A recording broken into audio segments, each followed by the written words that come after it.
I have no idea if that picked up on the mic properly. I tried to do like the slow squeak of the mic slowly being plugged. No idea if that's picking up, but I'm gonna imagine that it is, because fuck it. Anyway, welcome back to this bullshit where I decided to start the day on the fucking boat instead of wherever the fuck we were before, because that's Princess Minnie's castle, and that's Port whatever the fuck. So, I'm actually curious, because I know where to go next, but I'm actually kind of curious, because I want to see how well does this game handle you following its direction. So here, like, let's do this. Oh, no, that's wrong. Gotta turn that on first, and then there we go, because otherwise we just end up with this. No one's happy with that. And then we just come here. You can see, based on this right here, we are facing west. Now, that tells us that's the way to go. So we're gonna head straight west and see if the game takes us to the right place. Cause I'm curious. I remember getting lost repeatedly over and over and over as a kid. Does heading straight west actually get me to where we're going? Does this game actually have good conveyance? Let's find out. Because not only did the fucking story tell you to go west, but then there's also the random NPC in like the first town you pass saying, hey, head west. You get a reminder to head west, and then you can talk to all your party members to head west. Like, you got options. I always got confused because I'm like, oh shit, there's Neos over here. And then, oh shit, better head west. And then when you head west, you fucking wind up in Argonia. But then Argonia gives you that cutscene, and then everyone's getting all confused. And then it's just bad. No one's happy. There's only sadness. I am poisoned.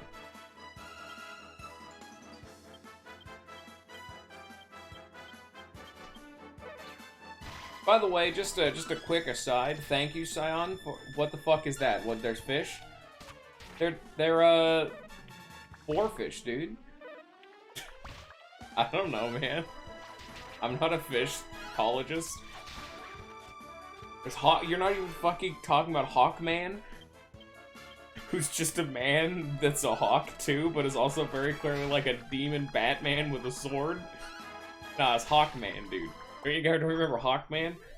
Nah, you just don't give a shit about the normal ass fish that tried to bite me. Oh, thanks. Oh, we just learned fucking oomph. Oh shit.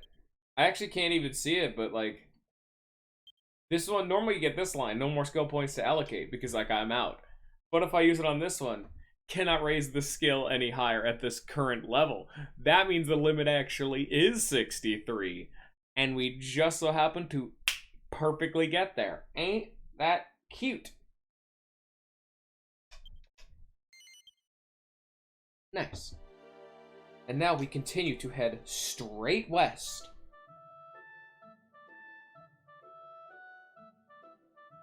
So, how is the audio levels for the game right now, San? I had to tweak the things a little bit because I've been having audio problems, more so in real-life situations, so I've kind of turned everything down quite a bit, and I'm curious as to how it still sounds. Is the game quieter, or is it still, like, good?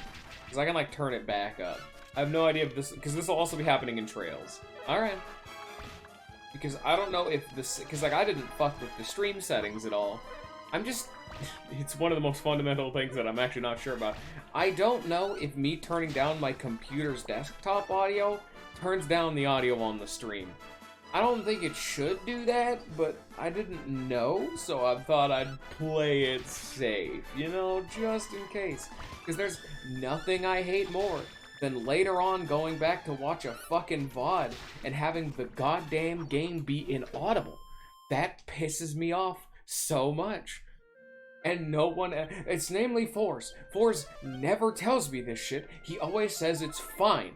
And I know that's bullshit, and I don't ever listen to him anymore because he lies to me. Dirty, dirty man, that man. Damn him and his sensitive ears. Welcome to heading straight west into this fucking chasm. Here's a... What? I don't think I should be fighting this. What the fuck is this? This is a Sea Dragon. Giga Flash. Ah, yes. We are now all dazzled.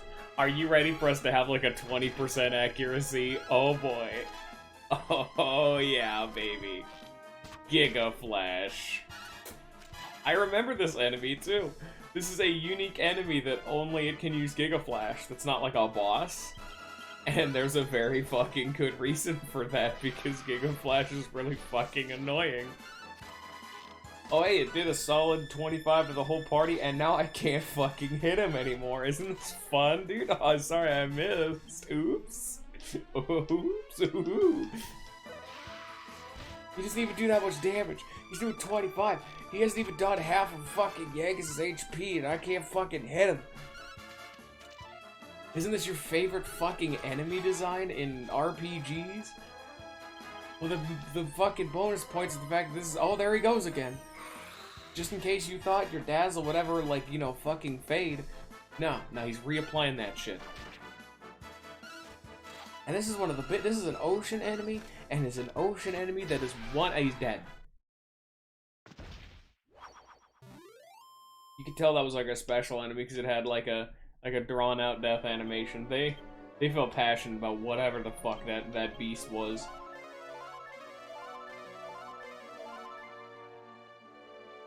Man, honestly, the heal all button is just such a nice quality of life thing, man.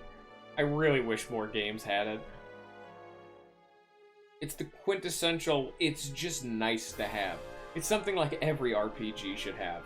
It automatically full heals your entire party based on spells you can cast and like actually calculates the most... Oh my fucking god, here we go again. I'm not running because I'm not a bitch. Oh, here we go again. Oh, and it always works. Oh, that was a dodge. That one wasn't a miss. You know what I'm feeling right now? I'm feeling very not doing this fight. Oh, that's unfortunate. So, Scion, how are you enjoying the not being able to run away, except now being able to run away content? And how are you enjoying the... Oh, it's not here. Oh, never mind. Where the fuck would I run? Why the fuck am I fighting him in the... Actually, it makes more sense in this game. I'm reminded of fucking Skies of Arcadia has the same kind of a thing where you get into random encounters on the fucking boat. Like, in this game, it makes sense. Like, you have to fucking, like, run the boat on the deck. So if there's monsters on the deck, you can't just ignore that shit. I also can't run from him. Are we having fun yet? Jessica's dying now. If she gets hit again, she's dead. Let me run away, please. Jessica is dead now. Oh, she's at 3 HP, never mind. Angelo is also at 19 HP and will die if hit again. Can I run away, please? No? Okay. But yeah, you kind of have to run the fucking boat. Running away doesn't solve that problem. It makes more sense in Skies of Arcadia that you can run away, because when there's like fucking enemies on the deck of the boat, you don't need to be on the deck of the boat. You pilot the boat from the inside of the boat. You don't pilot the boat on the deck.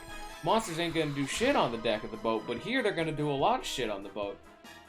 Dude, didn't I tell you? I've already talked about this story about how this is the game that really popularized my biggest fucking RPG pet peeve, which is why I'm constantly trying to keep talking so I don't start violently fucking complaining about random chance flee mechanics, and about how in most games the chance to flee is dependent on your current party statistics. So if you have a dead party member or a status ailmented party member, it makes it harder to run away when you would only ever run away from a fight that you are going to lose. So that is a self-defeating fucking gameplay mechanic to where the higher the chance you are to lose, the harder it is to run when you want to run away so you don't lose. So you have to run away in advance, but even then it's still a random chance because I ran away when I was at full HP at like more than half HP with the full party and not status ailmented,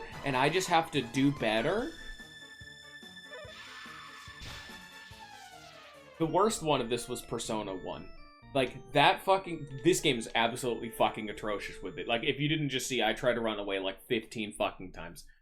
And it just didn't work. Because yes, as I was like sarcastically rambling, I have to think of that this game has a similar system to Persona 1, where the more injured you are, if you have any dead party members, and if your status ailmented, it makes it harder to run away.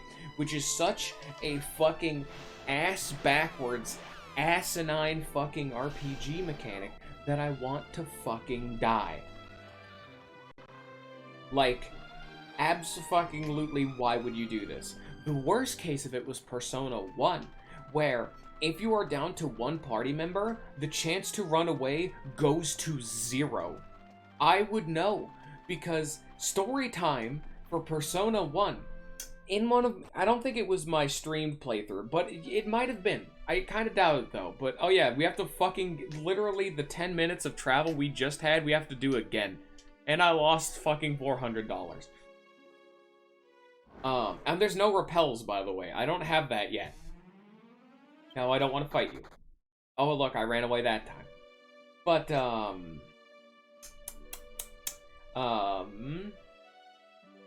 yeah, the fucking Giga Flash Dragon is also a unique encounter that is only between these two mountains. So if you follow the game's intense directive to head straight west, you fight this fucking enemy. But yeah, in Persona 1, I was down to my last party member, but the enemies that I was fighting have, like, absurdly fucking potent, like, AoE spells. Like if you're hit twice with them, your entire party dies kind of potent AoE. And there were, like, 5 of them. Probably a bit of an exaggeration. It's probably closer to 3. But my brain says 5, so we'll just say a calm middle ground, say there's 4. And fucking... So, I get into the fight, and because this is a random encounter-based game, I get random ambushed. They go first, and wipe my entire fucking party. And the whole gimmick with these enemies is they have 3 different spells they can use, so even if you're immune to one of the spells, you'll get hit by, like, one of the other fucking, like, elements. And, do that shit. The problem is my 5th party member he wasn't immune, but he had such a high resistance to all of those spells, he took 0 damage from those spells, just because of his natural bulk made it down to 0 or like 1 damage. Rarely 1. And these are kind of enemies that I don't think they could ever run out of MP, and they never basic attacked. So, I think this is actually a forced encounter now that I'm looking at it. Like, every time I've entered under this drawbridge, I have fought this sea dragon. And I think that's why I couldn't run away. Because this is too soon after the last random encounter. I think this is a forced encounter, which is why I couldn't run away. Still bullshit, but at least it makes more sense now. There's actually a reason for that, which we'll get to later. But... fucking, yeah, so the enemies could not fucking hurt my final guy pretty much. He was at full HP too. This is a game where I'm at like 300 HP, so being hit for like 1 damage ain't doing shit. The problem with, though, is that Persona 1's mechanics, is that it is a turn-based RPG, but it is like a 5x5 grid where you can place your party members. And depending on that grid is where you can hit enemies. Shut up, Dylan. The answer is yes, go away. I can't answer your question right now. But my party member was in the far right column. So if you want to use like a melee weapon on enemies, they have to be near your column. You can't hit someone with a sword if they're 15 feet away. Also, yes, heading straight west did actually take me the correct way. This is where I need to go. That's fun. So my dude was in the right column, but all of the enemies were in the left column. So my dude could not basic attack the enemies, and the enemies couldn't hurt him. And because of what I just said, there is the mechanic to where when you are down to one party member, you can no longer run away from random encounters. I think. So I couldn't hit the enemies, they couldn't hurt me, and I could not run away. And you think, oh, just use magic. I tried that. The only spells he had, because he's not a magic user, the enemy was immune to. So I couldn't run away, I couldn't basic attack them. They couldn't basic attack me, they couldn't hurt me, and I couldn't use magic on them. So I had to use guns. Those enemies are resistant to guns. And so each turn I did about 5 to 7 damage to a mid to late game enemy that has about 400 health. I sat there with the speed up button, mashing the A button for about 20 minutes. And this is one of the fast speed up buttons too. This is one of the like turbo mode ones where it's just like at like 5 times speed kind of thing. And I was there for like 20 minutes. It was so absolutely ludicrous that, where am I right now? How did I get here? Thank you for your money. Get out, Dylan. Thank you for your money. I appreciate it. Now leave. Get out of here. I like landed at the wrong spot. I don't know how to... I am very much so in the wrong place right now.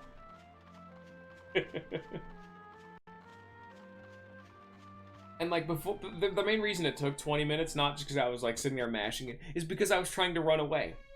I was seriously getting like 3 or 4 runaway attempts every like 4 or 5 seconds. So I was getting about a runaway attempt like every second, pretty much. Maybe 2 or 3. You know, let's be generous, say there's a bit of lag. It was so ludicrous. That's why I have to just assume that the chance to run away is 0. Because I tried to run away like 80 times.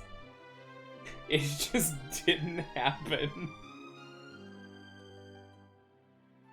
Let's check out the Cameron Codex. Why is there a new one? A Tap Devil, okay. Oh, these are Argonia's things, okay. Don't worry about those.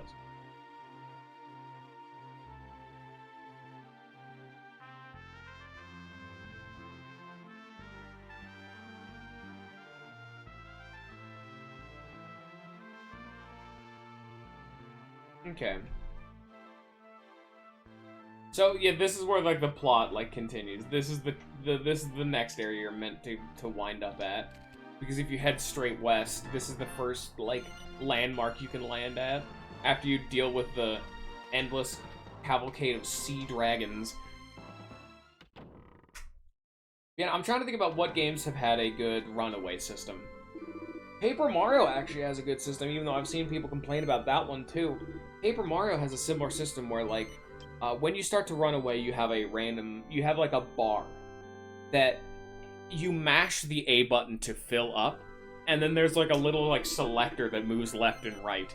If it lands on a part of the bar that you filled up, you run away. If it's in a part of the bar that isn't filled up, you fail. And the higher the level of the enemy is compared to you, the less of the bar is pre-filled up. So if you're running away from an enemy that you have are like 10 levels higher than, the bar is immediately full and will never drain. But if you're fighting like end game enemies at level 1, you have 0 of the bar filled up. But you can use your mechanical skill to still make it like at minimum like a 40% chance, which I'm just like, that's fine, because it's entirely on me to be able to run away good. What is that? I'm gonna kill it. What is this creature? I must end his existence. This is the fertilizer. I don't like it.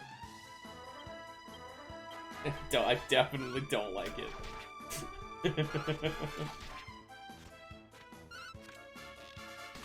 Even the Mario and Luigi games. Both of the Mario RPG series has a very similar runaway system that both works. In Mario and Luigi, you don't have a random chance.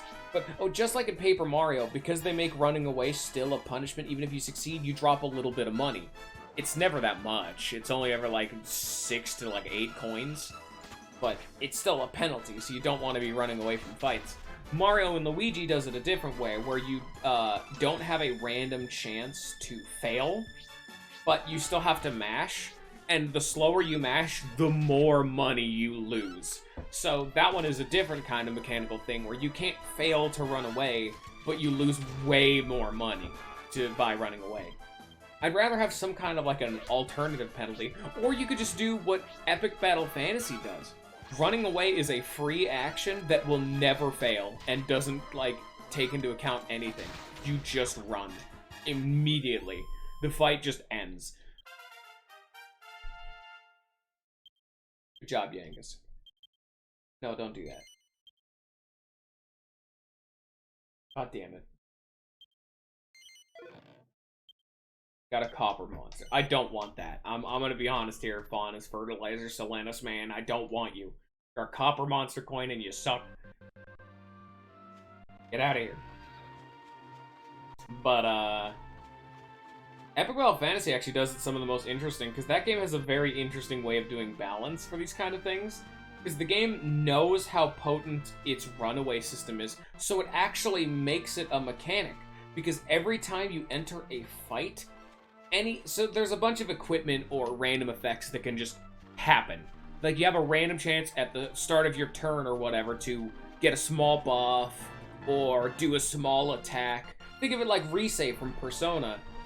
Yeah, I know the stutters. Don't worry about it. It's fine. It's fine, man. I'm totally playing this console. Is totally legitimate. It's fine, man. Don't worry about it.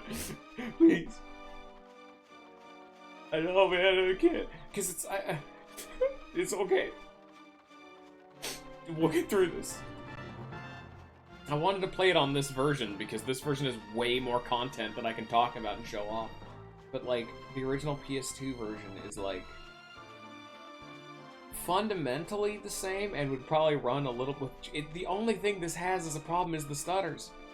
And the stutters only happen when I, like, render in a bunch of shit. If I just, like, looked at the ground, we're fine, but who's particularly engaged? Even then, and then we're getting into fights. Look what you did, Scion. But yeah, no, in Epic Battle Fantasy, they actually do something very interesting with it. Because, like, the game dev knew how potent its runaway system was, there's actually, like, an entire meta to it. Because you can have a bunch of equipment that gives you, like, a random effect at the start of turn. Whenever you enter battle, those effects can also occur. So if you really wanted to, you can start a fight, then run away, then start the fight again, fishing for one of those rarer effects. And you can even do that to boss fights, is the crazy thing. You can run away at any time, even in a boss fight. There is no, like, encounter that is a, you have to do this now kind of thing. There's never a cutscene that forces you into a fight, nothing like that. Everything in that game you can run away from. When, honestly, mad props, that's cool as hell.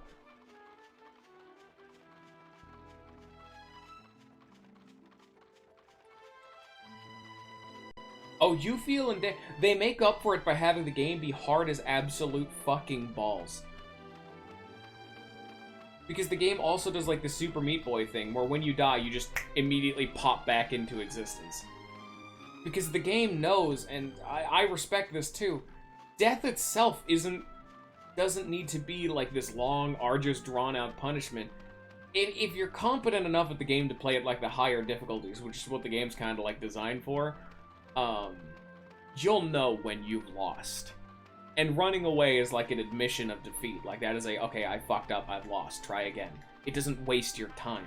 Because that's a game that's all about, like, trying a fight, seeing if your strategy works. If it doesn't, like, recuperating and, like, tweaking the numbers of your strategy a bit.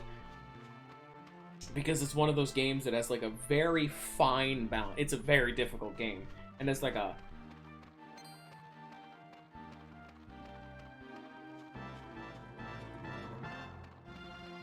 Yeah, but it depends from what, like, a game is going for. Because if you're playing a game like... Because, like, Fire Emblem and a game like Epic Battle Fantasy do things completely differently. Like Epic Battle Fantasy isn't one of those, like, long-term strategy games where shit can kind of just happen and you have to move along with it, you know? It's not one of those kind of games. It's a difference in design ethos. Like, I respect both games for what they've done.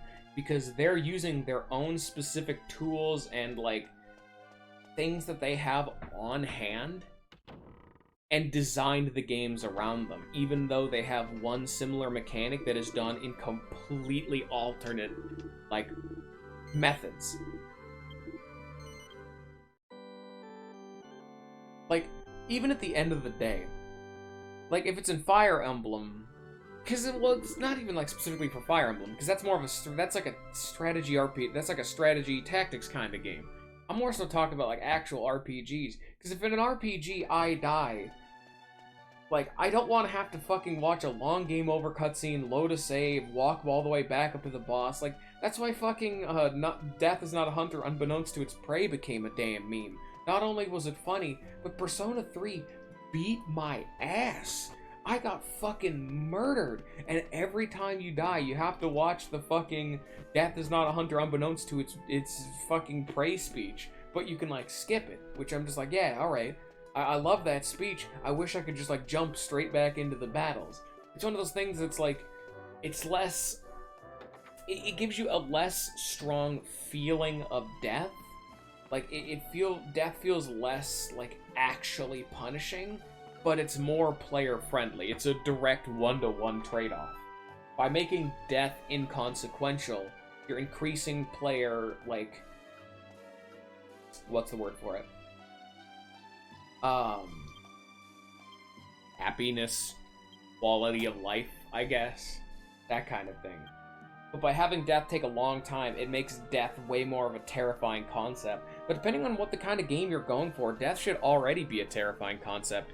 Like in Fire Emblem. In Fire Emblem, it doesn't waste your fucking time. When a character dies, you're like, oh shit, that character's dead, but the game keeps fucking going, it doesn't waste your damn time. I'm like, fuck yeah, that's great.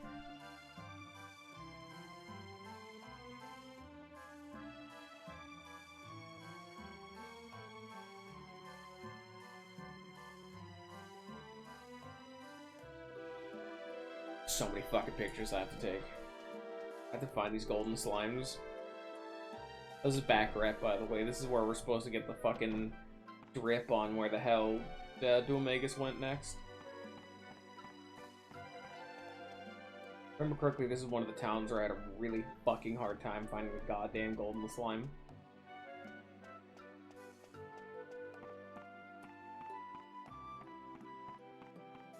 It's actually really goddamn annoying, too, because, this is one of the towns that changes way later on in the game. Because right now, the casino, like, actually isn't even open. So, way later on in the game, you gain access to the casino. And there's pictures that require you to be inside of the casino that Cameron is asking you to take right now. So, it's just like, there's some shit in here, but we can't go in here for a while.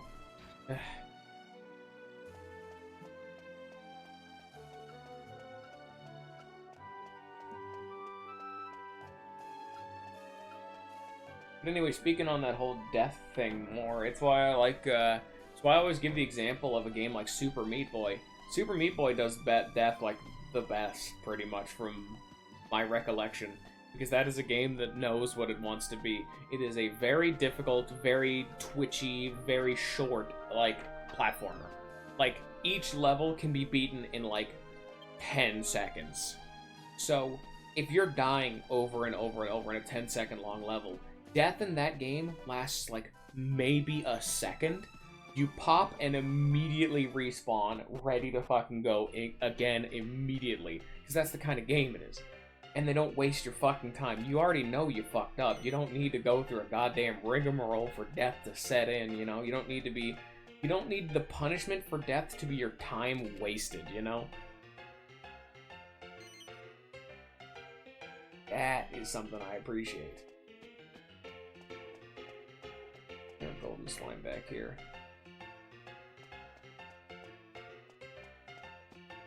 No? Huh.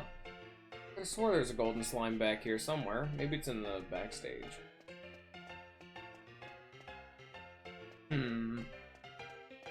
Sure hope they don't remind me running up here.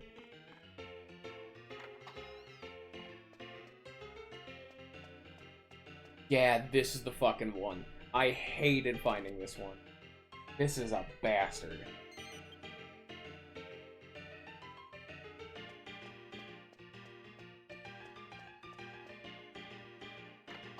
Fuck that Goldens. Was a right bastard.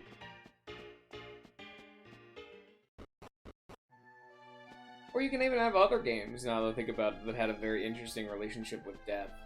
Like, wait, cutscene. Okay, so tell me what happened the other day. The suspense is killing me. All right already. But you've got to keep this under your hat, okay? This is between you and me. I swear I won't say a word. We barmen know when to keep our mouths shut. By the goddess, lower your voice.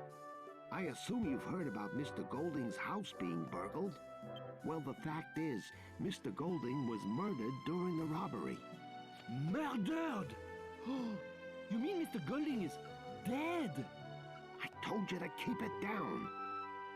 That's why nobody's seen hide nor hair of him recently. He isn't among the living anymore. But Mr. Golding was such a big man. You're trying to tell me he was killed by a random burglar? Well, the really weird thing about it was that the burglar was apparently dressed as a jester. I didn't see him myself, mind you, but that's what they say. A jester, huh? A strange one, this burglar.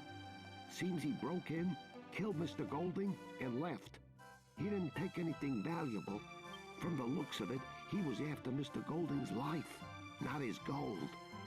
I also heard that Cash and Carrie have ordered some men to find the jester and avenge their father's death.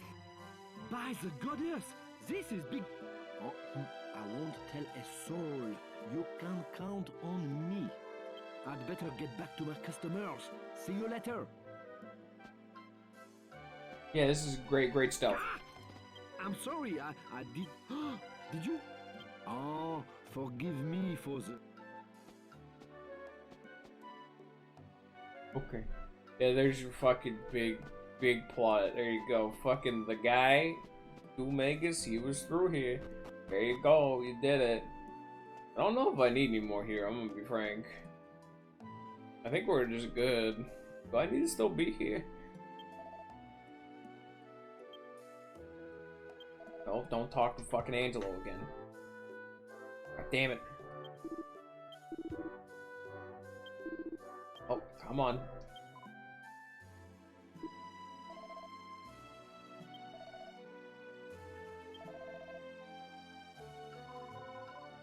There you go. This is where you get a lot of your character development too, right there. Fucking Angelo cracking wise about fucking Duomegus' free time. He happens to donate a lot of his money to well-to-do charities. Of course.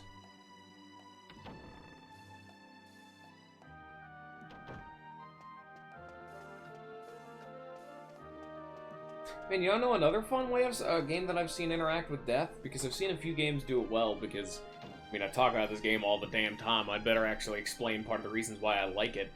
Lisa does a very good synopsis, fucking rundown of that whole death mechanic. In that game, there's an option called Pain Mode, which, the Pain Mode is the obligatory, like, fucking super difficult hard mode that you can opt into. And how they handle it in that game is that that game uses save points. But when in Pain Mode, every time you use a save point, the save point is destroyed, so you can never use it again. So in that game, just by being in Pain Mode, it inherently makes death a way more lingering fucking threat, because you know you're never too far away from just randomly being murdered, because on a first playthrough, God, that game is so tightly designed. Like, going into that game fucking blind, that is what it's designed for, and holy shit, that game could be broken over your knee if you know what you're doing, but you never do. So that game makes death such a fucking, like, consistent, like, lingering threat. Just because you never have any idea when a new enemy is just gonna pop up in front of you and, like, what's coming around the next corner. Because frankly, you don't know. It's like in any RPG, you just don't know what's coming next. And you don't know how frequently you should be saving either, so every time you progress in the game, you have to be running the numbers. Is it worth it to try to progress and risk a future fight, but to get more progress under my belt before I save, or to play it safe, bank my progress, but potentially run into problems later?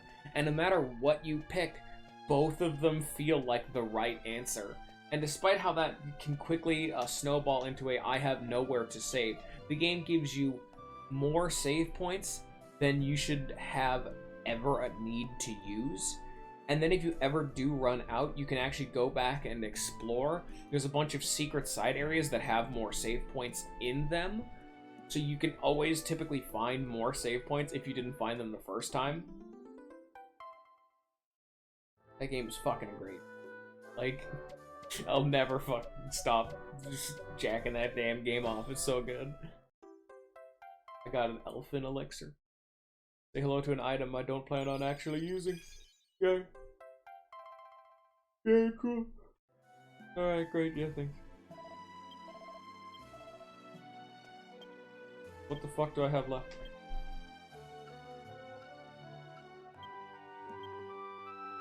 Okay, Tap Devil. I'll look into that in just a sec. So this is one we can't actually do.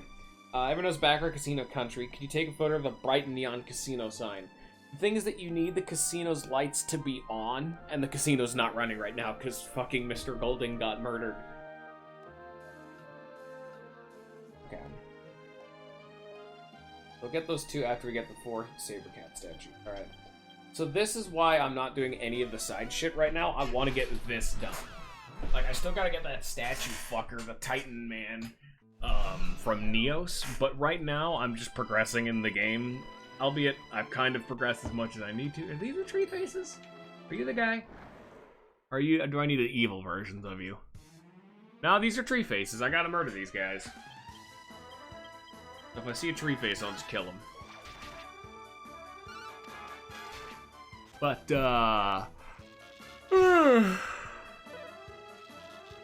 yeah.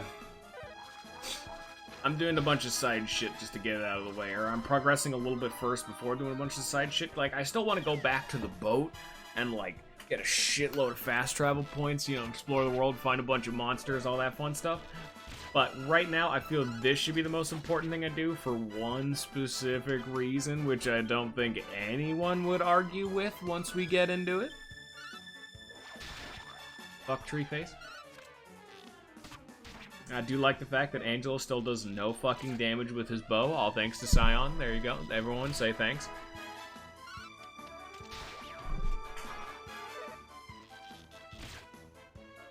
Thank you, Scion.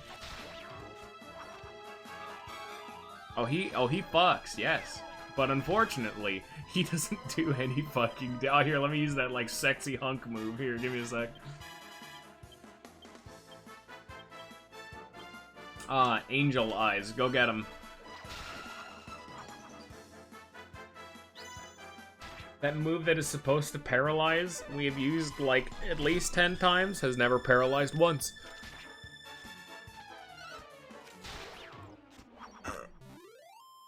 There's a good reason why, there's always been the stigma in RPGs that status ailments never work. You're looking at one of the reasons. This is one of those series that good fucking luck if you're gonna plan on using status ailments. Let's be frank there, Home Slice.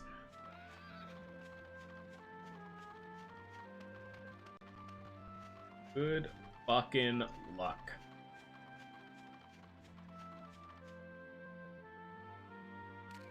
Need that.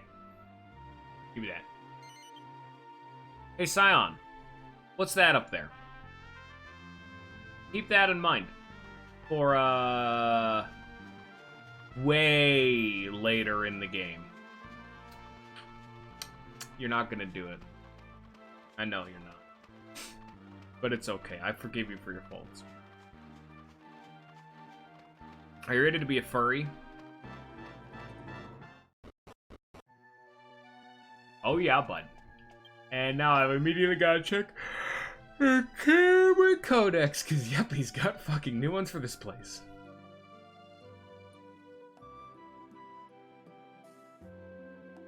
The golden cat, oh. It's daytime now. We're actually about to get on another one of the few quests I think that isn't actually changed. This game, for some reason, has a lot of quests that are related to the day of time. Like, whenever you go to the fucking Moonshadow realm with Genie Boy, you need it to be nighttime. But until the 3DS version, you just had to literally fucking wait, like, put the controller down and wait until it was nighttime. Like, that's a fucking puzzle. I think this is the only puzzle left in the game that you just have to wait. Also, say hello to a golden slime that should really not be where it fucking is right now. Alright, Scion, time for your trivia. You may not remember Stonehenge, but you'll remember this.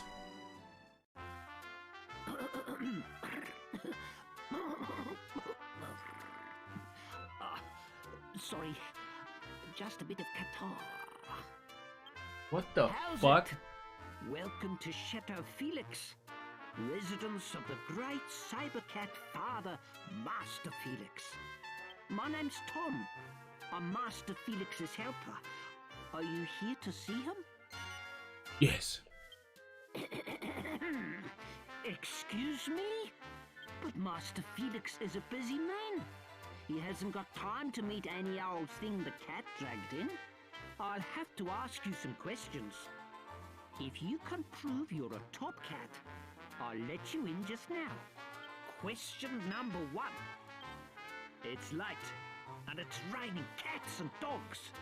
You're hurrying home when you hear a little kitten meowing. It's right soaking wet. But everyone in your house really hates cats. So what do you do with the kitten? Take it home and ask your family to let it stay. Move it to a shelter place out of the rain, or pretend not to have seen it. Surprise, we're in a quiz show, dickhead. Hope you get it right. If you don't, you will be immediately, cat pun murdered.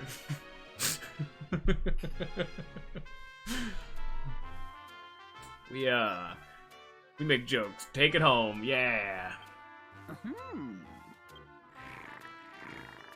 He purrs. It's so weird. Question number 2.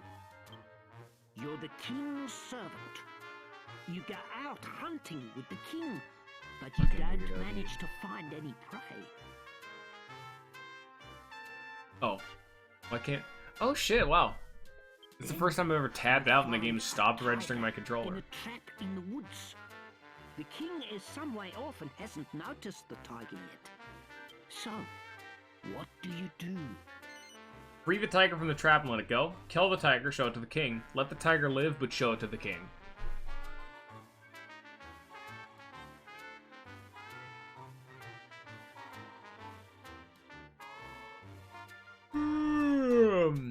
Let it live, but show. Okay.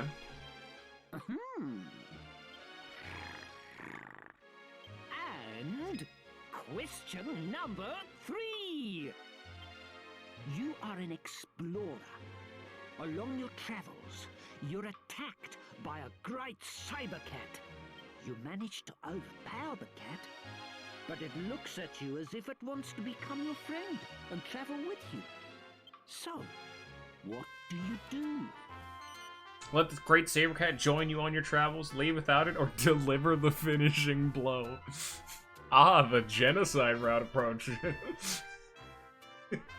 I'm just about to level up, and buddy, you're looking like just enough XP.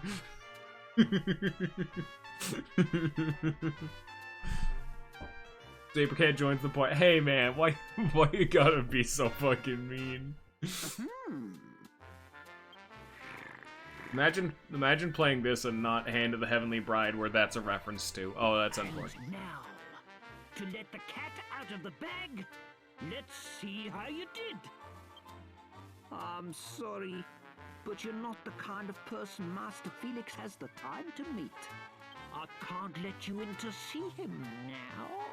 Sorry. Get fucked. If you really want to see, You gotta be friendlier with the cats. It's rigged as fuck. There's only... Alright, let's see here. Let's see if I can remember the right answers. question It's late. It's late. But I think you take this one home. You might have to, that one might be put into a sheltered place out of the rain. Because your family hates cats. You're the king's then. This one is let the tiger out and don't let it show it to the king, because the king will try to kill it. Let it live its fucking life. And then, obviously, yeah, let it join the fucking party. So. Might have gotten the first one wrong. And now. Oh, no. There you go. Never mind. You've proved that you're the cat's whiskers. A real hip cat. You have permission to see Master Yay. Felix. You can go in. Close enough. You know, you got like a 2/3, which is, you know, an F, because fuck our grading system, but, you know, close enough.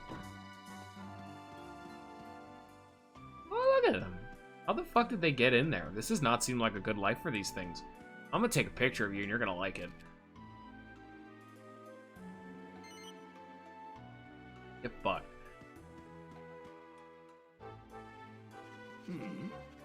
I say, someone other than Tom for once. The old boy doesn't often let people in, you know. You've caught me at a rather busy time, I'm afraid. I'll be with you in a jiffy. Say hello to our first actual side quest. So I was just praising this game for everything has to be related to finding Dulmagus. This is an actual proper side quest that doesn't mean shit. There. I think I'll take a breather for a while. Sorry to keep you waiting. So, you're an explorer, eh? I'm Felix. Well, Tom's really got an eye for people. Only lets decent chaps through, you know. Yes, he's right. Yes. You might just be able to assist me. There's a little undertaking I need some help with. Allow me. Are you ready for this game to get real fucking weird, Scion? It's an old chum of mine, you see. Gone and got himself lost, would you believe? Normally, I'd go and help the old bean out myself, of course. But as you can see, I've got a lot on my plate just at the mo. That's where you come in. I'd like you to go and give the old bean a bit of assistance. If you don't mind, that is. Well, what do you say? Capital! Right, I'll tell you what you need to do then. Around these parts, there are 4 great saber cat statues. You might have seen one of them on your way over here.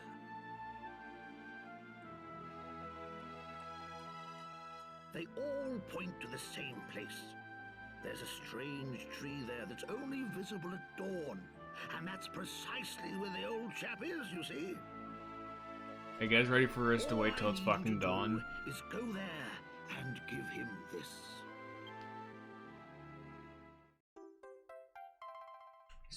Dude receives some Sands of Serenity. He's a clever old bean. Just give him that and he'll know what to do. Once you've given it to him, come back and pay me a visit. I'll have a little token of appreciation for you. If you leave here and head up the hill, you'll get a view of a couple of the saber cat statues. I already know where to go. This one's actually a massive pain in the ass, despite the fact that the saber cats point where you. Fuck, you still talking? You've never ridden a great saber cat. Give the old speed. Yeah, okay.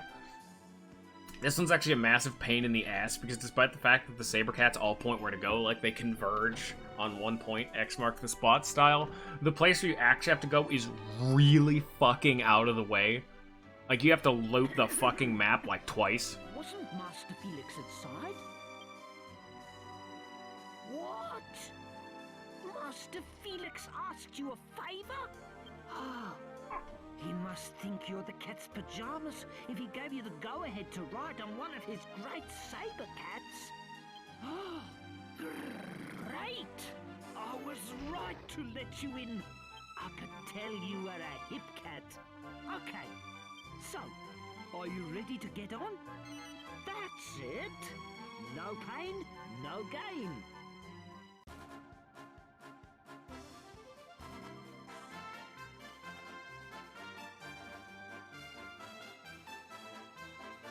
Oh, yeah, looking smart, Brew.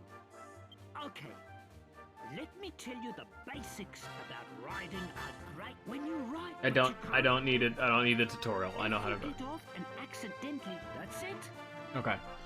As the tutorial. So yeah, welcome to why we've been doing this. Say hello to way fucking faster overworld travel. Look at us fucking go. My god. Like, we are too fast now. Like, I am not used to how fucking fast we are now. Oh, can't go that way. 2 settings. Fast and way too fast. We have officially entered way fucking too fast territory. But the whole gimmick is that the only way you can get one of these is by going back there and talking to them. So you have to travel... Fuck. You have to travel everywhere on foot. Well, let me just tell you, there's a reason we're wanting to do this fucking side quest. Nudge, nudge, wink, wink.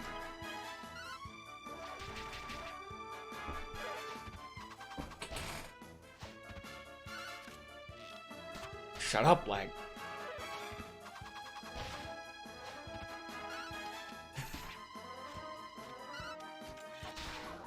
Unfortunately, this game is actually bad. Or Smash Bros. Is actually bad. There's not a single hero moveset that's related to the Saber Cat.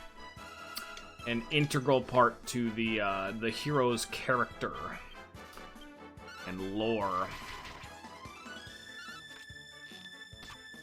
Are you not dead, asshole? Oh my god, he's dead. 1 in 64 chance for that fat crit. Oh my god, Jessica's at 20 HP.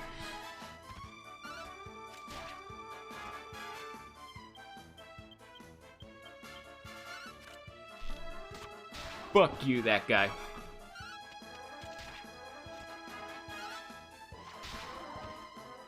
Nice.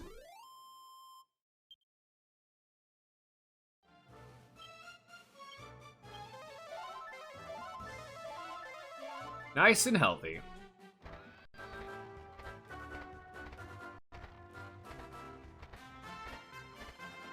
Oh yeah, this is also what I was talking about when I said depending on your method of travel is where you hear new overworld themes. This is one of the other ones. New enemy! No, I don't want to fight the fucking metal slime, just like in fucking Trails. Oh my god, okay, yeah, this is not one fucking enemy, okay.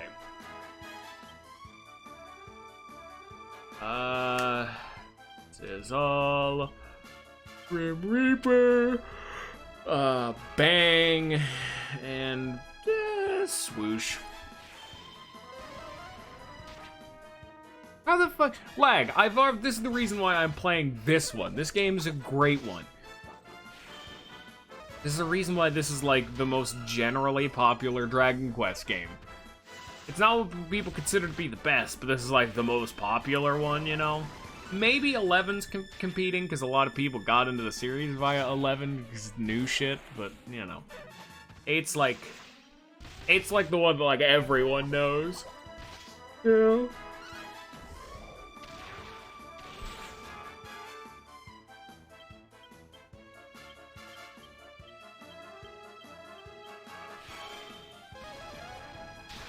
Okay, fuck those guys.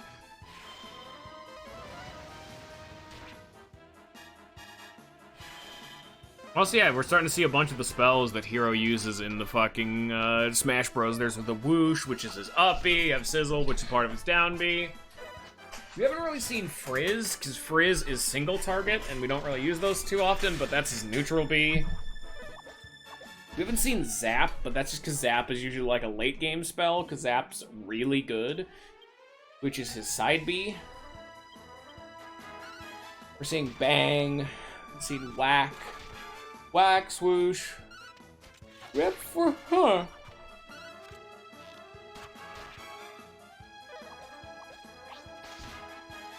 Yeah. That's fair. Also, this is a PS2 game, not a 3DS game. I mean, it is also on the 3DS, but it came out not too long ago on the 3DS. This game was a PS2 game, namely. Here's the Abominable Ape. The Abominable Ape does not notice the party's presence, and Multi-Threat. And Steel Sickle. And Twin Dragon Lash, and hope for the Paralyze, finally. Can Angelo do it? No. It does 15 damage.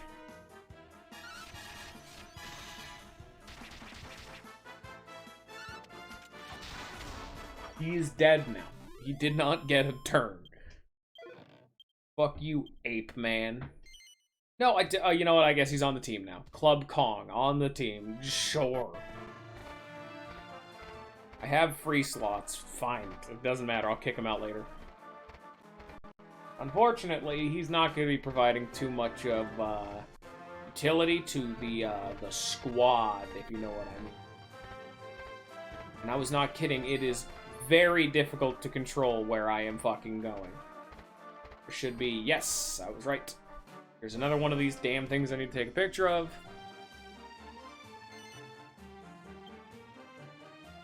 I'd highly fucking recommend it. If you're gonna play this game, I'd recommend the 3DS version. This is one of the few games... This is like a proper I would call this more of a remaster. This is barely a remake. This is way more remaster. Where they kind of just put the game on a new console and added like 1 or 2 new things. Like, they added a very brief endgame, like, post-game dungeon. Dungeon is in heavy fucking air quotes. And they added the Cameron's Codex. And then after that, they changed a bunch of, like, little shit. Yeah. Because that's the whole thing. Like, there is, like, an actual technical definition for it, but, like, they're remakes and remasters.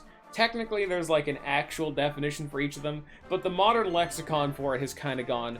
Remakes are like the RE2 remake, where remakes can kind of just take a game fucking anywhere.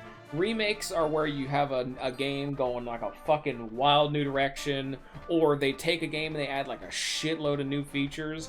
Like, I haven't actually played it, but just from what I've seen, like, the Fire Emblem 2 remake is definitely a remake and not a remaster. But a remaster is kind of taking the same game, maybe adding a new coat of paint to it, or making it look really pretty, maybe 1 or 2 new things, but it's still really like the same game. Like the SpongeBob Battle for Bikini Bottom. Despite the fact that that game went from a GameCube game to like a PS4 game, it's the same game. They just added a multiplayer thing. It's a remaster. That game has like 1 ounce of new content and like that's it.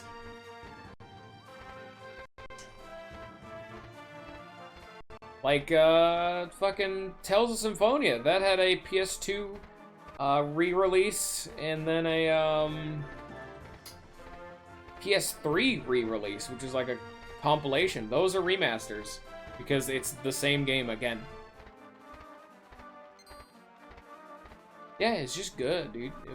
It's just always been good. Did I just fucking do a massive lap that I didn't need to? Don't I already have this picture? Did I just waste all of mine and everyone else's time?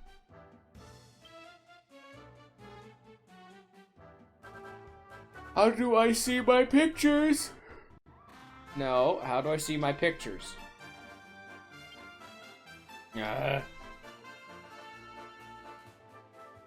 Yes, I wasted everyone's time. Okay. Fantastic. Good job, me.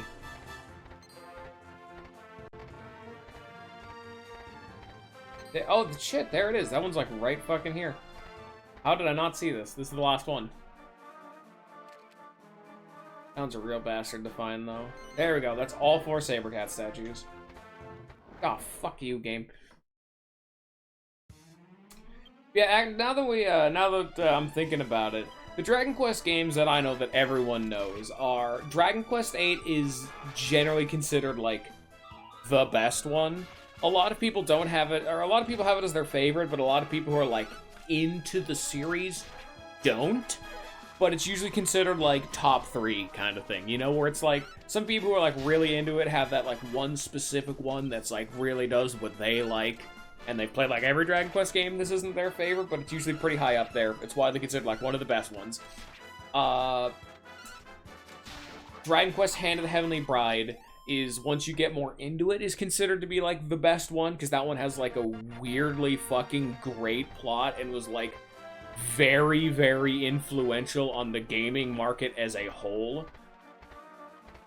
Like, it's a semi-popular theory that that game inexplicably pretty much popularized the fucking dating sim genre, which is a hilarious factoid I will never stop repeating because that's hilarious. The other one, which is the game Dragon Quest IX, because a lot of people liked this game, so when they heard that this game was good, they usually got the next one.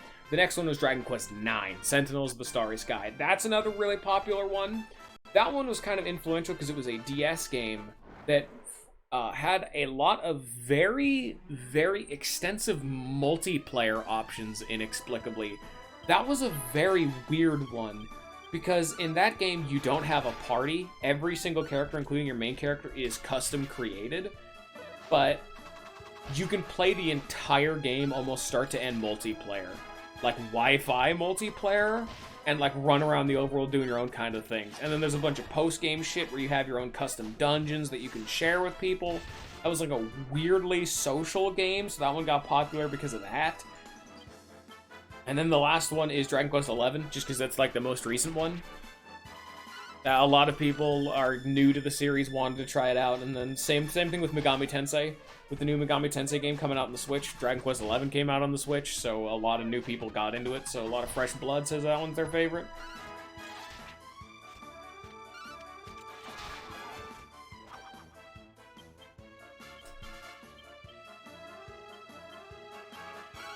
I've never played 11. I just heard it was alright. Pretty good. But I guess to actually, like, get into it more, because I've dropped that bit of trivia. So, in Dragon Quest Hand of the Heavenly Bride, I don't really want to spoil too much, because, I plan on streaming that one. But that is pretty much the first game that let you choose which character your character canonically got married to, and like actually in-game has kids that you can interact with. So a lot of people were really attached to these characters because it was the first time in gaming you were allowed to have a wife and like kids and a family. And then the game got a DS remake which added a third wife option, who is the best option. Fight me. Anyone who says anything else is wrong. Do not believe them. They are sin mongers. Abso-fucking-lutely. And then I cannot say a single thing more about it, or else I will immediately... How the fuck do I get over there? I need to go, like, left more. It's... God, this place is so fucking confusing. You guys aren't even seeing the damn minimap. I'm trying to figure out how to get over here, but I'm just like, where the fuck do I go? I said one of the first games. Oh, there it is. Right here the whole damn time. And I'm not talking about, like, Fire Emblem, because in Fire Emblem you can have, like, a wife and get married, but, like, this is a game that's, like, tied down to it, and they add a lot of focus to it. Because it's, like, unlike Fire Emblem, where a lot of things kind of just happen whether or not they're married, Hand of the Heavenly Bride has to be like, a big deal. And because it's like an RPG, you spend a lot of time with a very small cast. Because in Fire Emblem, you have like a lot of characters, and so you have a lot of smaller scenes. But in Hand of the Heavenly Bride, you have the one. I said first, Awakening is a 3DS game. I was talking about Fire Emblem 4. Genealogy for being an old game. Because both it and Genealogy really popularized it. I'm talking about old games that, like, started it, not that popularized it more, because Awakening did that. Awakening did a lot of that. A lot of people got very, very thirsty. And yes, we are literally going to have to sit in this one damn place and wait for it to become dawn. So here we go. I know, I'm just trying to clarify. I just wanted you to understand that I wasn't talking about modern games. It's never like a, like, confirmable kind of trivia thing, because the dating is an entire fucking genre. Can you, like, not walk into me, enemy? Thanks. I am not rendering you. You go away. But it's one of those, like, theories that you can't really, like, big tree.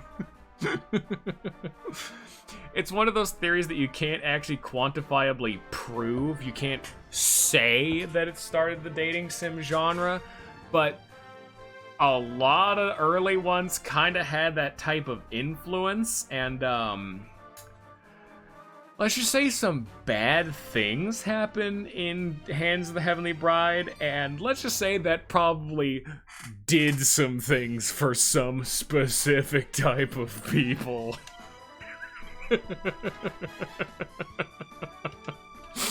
We're not gonna get into the specifics.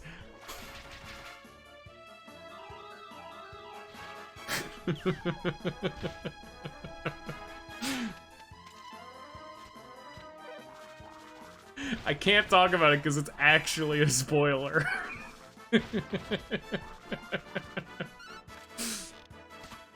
Fun fact, despite the fact that I've played Hand of the Heavenly Bride like 5 times, I've never actually beaten it.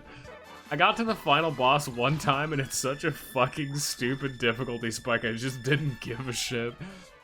I'm a real fake gamer. Yeah.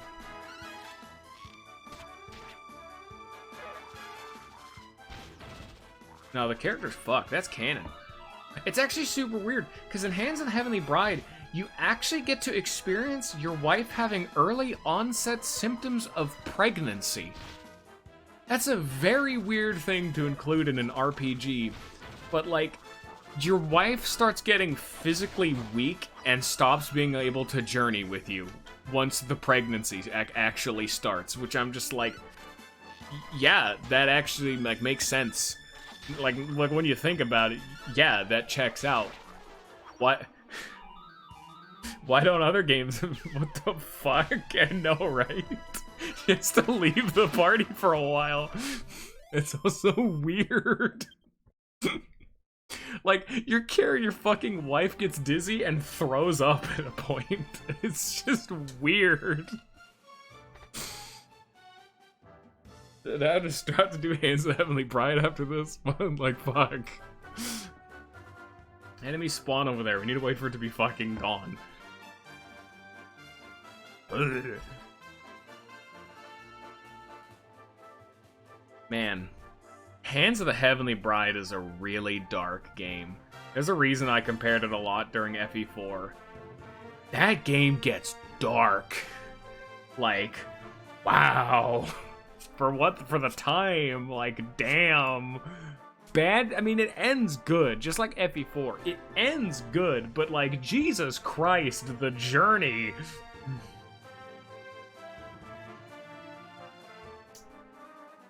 You don't get to the point where your fucking main character dies and has to be replaced, but just...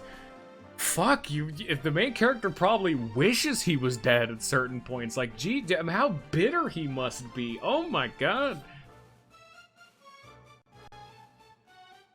Nope, it's not done yet. I am indeed trying to do this so enemies won't render, so I won't get into random encounters, by the way.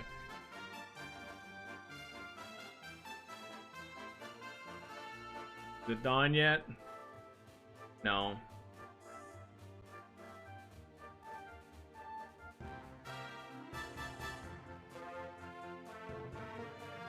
Trying to think of other ones.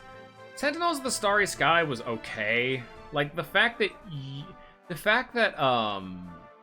one, you don't really have a main character, and like every single character in your party is like character created, so you can choose how they look, their class and everything. It means they're literally not a person and they don't have any dialogue, which is very, very, very boring. Because it was meant to be like a multiplayer game, but like I get it. And the other thing that was really annoying is that because monster taming in this game was so popular, they went out and made the Dragon Quest Monster Joker games. But because they had made the Dragon Quest Monster Joker games, I think they assumed, oh, we just made an entire game about this. So they removed monster taming in Sentinels. Why would you do that? You want to know what game did monster taming cooler? Hands of the Heavenly Bride. Because in Hands of the Heavenly Bride, if you tame a monster, they become an actual party member with their own brand new, unique level up spread, skill gaining, like, methods. Like, you can have an entire fucking party of just monsters, and that's so fucking cool. You can only recruit very select monsters, but the party in that game is like 35 because of it, because everyone has their own unique, like, skills they get when they level up, even if they're a fucking monster. That's fucking cool. Who's just like, dude, I love the zombie. I want the zombie in the party. They're in the party. Will fucking enemies stop wandering into me? They're not even seeing me. You could tell because you don't hear the brrrr of them, like, spotting me and they run over. Their random fucking pathfinding wandering AI keeps strutting their thick fat bat asses right into my dick hole. Dickheads.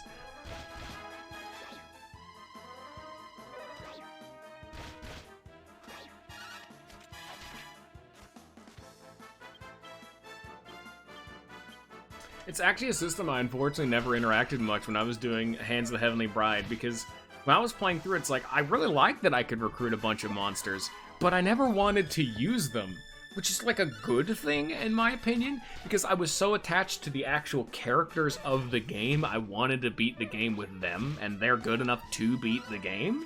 Because they, like, the 4, like, main characters all, like, cover each of the archetypes you would need. Like, damage, buff, a healer, DPS, but, like, there's a bunch of monsters, too, so if you don't want to do that, you can, you know? Like, I didn't give a fuck about him. I really actually liked my main party and didn't want to stab him in the dick hole like that. Also, these enemies keep putting me to fucking sleep and I'm dying. Like, Angel's at 5 HP and Jessica's at 24. I'm having fun. I gotta say, I would say that's more of a positive, that I am intentionally ignoring a gameplay mechanic because I like a character too much. I think you can only recruit one of each monster, but I may be misremembering. It would be very fucking funny, kill the final boss, main character, and just a shitload of bats.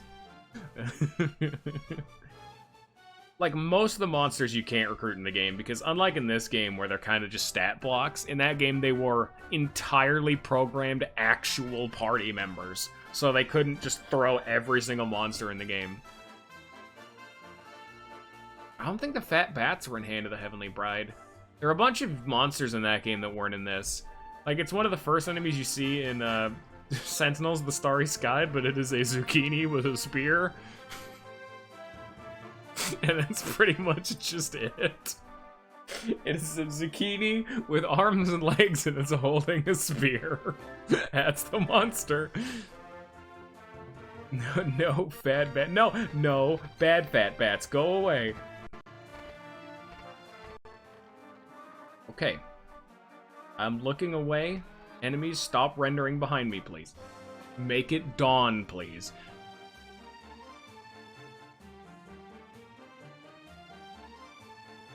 It's just annoying that you, like, have to do this.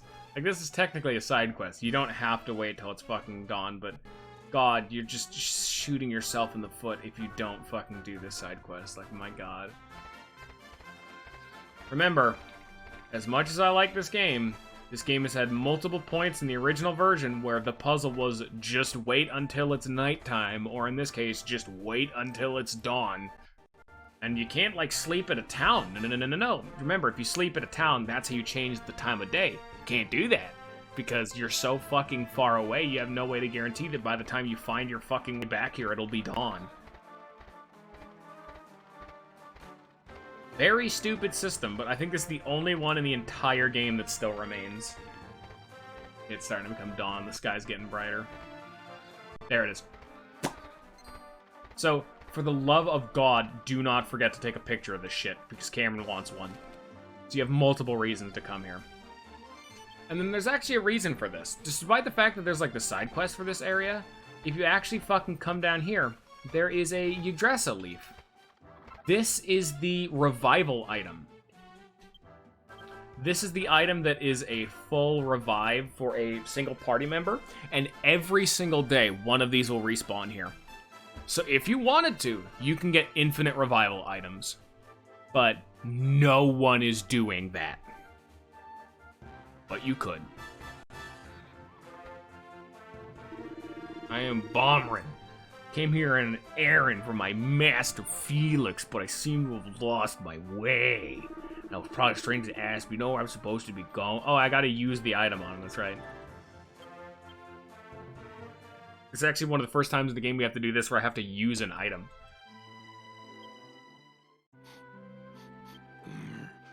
That powder. Where did you get that powder? What? Master Felix gave it to you. This is unbelievable. Of course. Now I finally understand. I thought it was a bit strange. I just kept going round and round and round in circles. You've been a great help. If you hadn't come, I might have been wandering around here forever. Would you mind opening that bottle and sprinkling the powder around? Just open the bottle and dump it on the ground.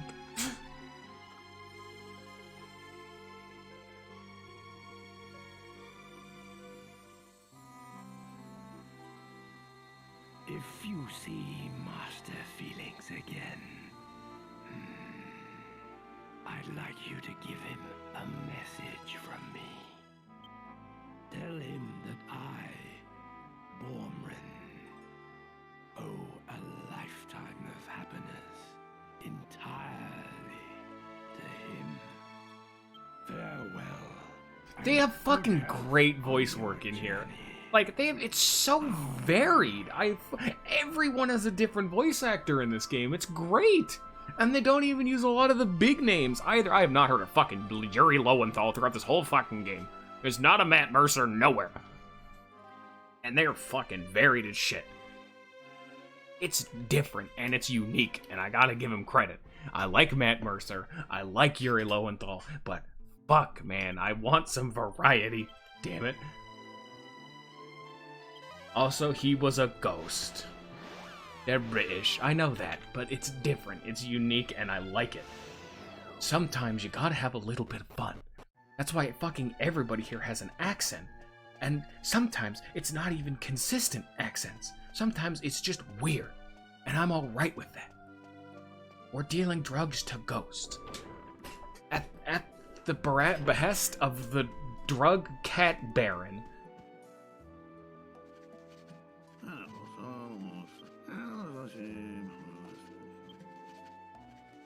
What ho! Finally made it back, I see. And you managed to give my old charmer a leg up. That strange tree where you met him has been known since ancient times as the Tree of Sticks. Why didn't he just use you grace a leap on himself? It's all too bally easy to lose your way around it, not realizing that your innings is over. But now the old beans realized what's happened to him, and he's safely on his way to the afterlife. What the fuck did we just do? You know he, Bormrin, was the first saber cat ever to open up his heart to me. Absolutely terrific chap. It's thanks to him that I've got where I am today. And that's precisely why I couldn't leave the job unattended to go and help the old boy myself. What am I doing? Of course, I haven't explained yet, eh? I'm the chairman of the Great Saber Cat Trust. I know. Why don't I make you a member? It's the least I can do after all your help. Yay, furries. You have this. It shows you're one of us. The bell is your proof of membership. It'll call a nearby saber cat if you... No, we're furries now. Good job, Santu. It's too late. What's the bell called? It doesn't really have a name. I suppose that'd make it a bit of a pig to use, eh? Righto! How about we call it Bormrun's Pearl, eh? In memory of a good friend and a fine old gent. There you go. So now we have, Thanks for your help. Remember now. So yeah, now that you've done the side quest, we have the ability to call a saber cat wherever we want. Which means we now have the ability to maneuver around the world faster. Oh, nice. This is a side quest I did not do a whole lot as a kid because I hated waiting for dawn. But, God, it's so worth it. Oh my lord. That's why the Cameron's Codec is such a nice inclusion. Because it's a side quest. You never need to come here. You could potentially completely miss this area. Same with, like, Minnie's Castle, but that one's way harder to miss. So here, let me go turn this shit in, and then... Gonna fucking MP restore, because we're, like, out of MP because I had to cast heal so much. Unfortunately, I don't know if you noticed, but there was not a turbo button in sight when I was waiting for it to be dawn, because I'm not a scoundrel. Rapscallion. Arboreal or unreal? I get it. You see, I understand the joke. I did not get enough stamps for a rank up because I'm not a cool kid. I need 6 more. So now we need to go murder fucking trees.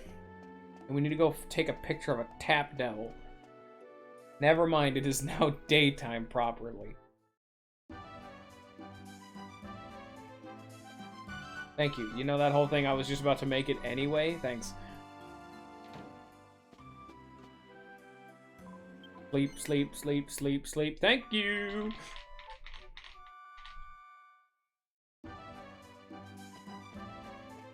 Oh, help! Help me! There we go. I don't understand how doors work, man. Okay, where are we off to next? Let's find out, shall we? Yes. So, let's see here. That's Argonia. Argonia. Argonia, Argonia, Argonia. Argonia, Argonia. Cannot do this one, so yes, we just have these two. Tap devils and tree faces. Yes. Okay, now where... If I was a tap devil, where would I be? That one. Yes. Let's see what King Toad has to tell us. You're more of the adventuring type than the fighting type. I see no doubt the watching population is great. So he's judging me for not fighting enough. When that is entirely a thing that is caused because there's no more random encounters. Casino Chronicles. Oh, yeah. Fucking I can't do casino shit yet. I know there's one to fucking pick 'em, but I'm not doing that one. That monster tap devil. Okay, where's a tap devil? There's a fat bat. Oh, look at him. Oh, look at him. Have I not fought a tap devil? Am I just blind?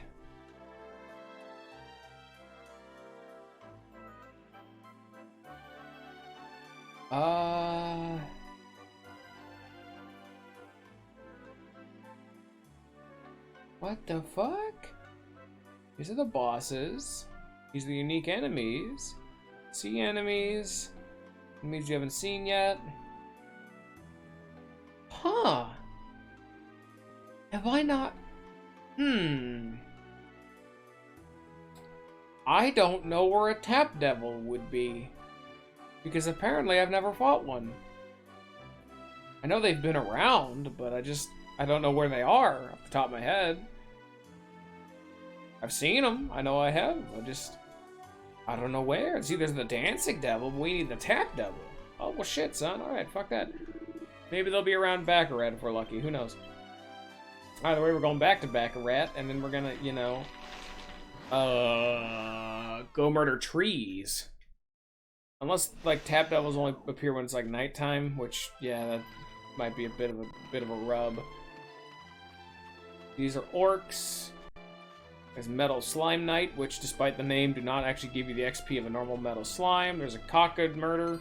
There's one of the fencing fucks. I don't remember what they're called. The jackals. Where are the tree faces? Maybe they're probably near trees now that I think about it. Probably like over here. They were along this path somewhere.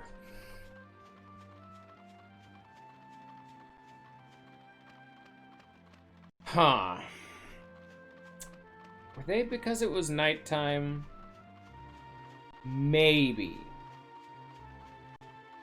That may just be the case. Here, we're going to pick this up. No, I want to like pick it up. How do I move it? There we go. Okay. I want to put it at the beginning of the bag just to save time. Yeah, but it's like a tap devil. They can't dance in front of an audience when it's nighttime. That doesn't track. And there's also the tree faces, which may also be a nighttime enemy. Steam? Why would Steam steal your control? Which controller are you using? Because you can unselect that shit.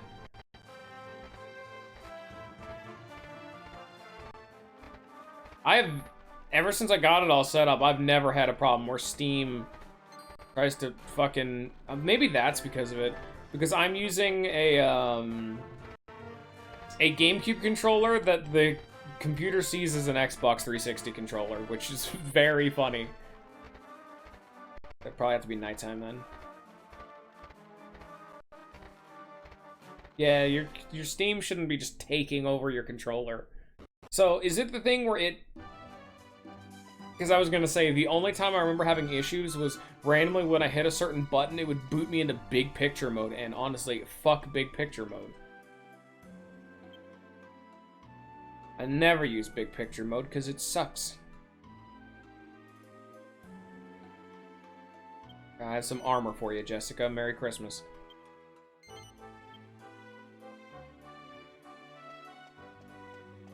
Now, where's the damn inn? It's over here. I need to make it nighttime. Ooh. Are you like a... Oh, it's the takeout counter. Okay, what's in here then?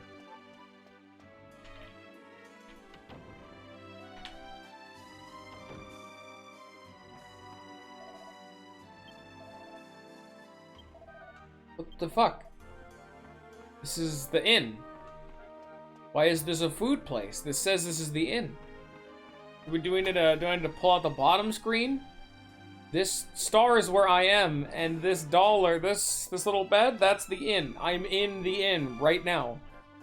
Where the fuck's the inn if this is not the inn?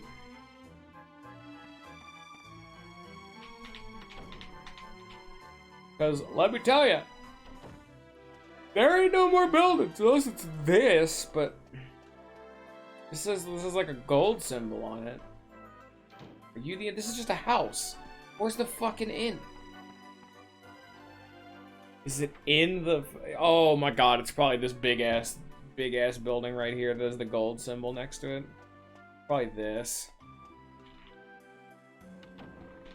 Yeah, the maps are usually at like a side angle. This is the inn. Yep.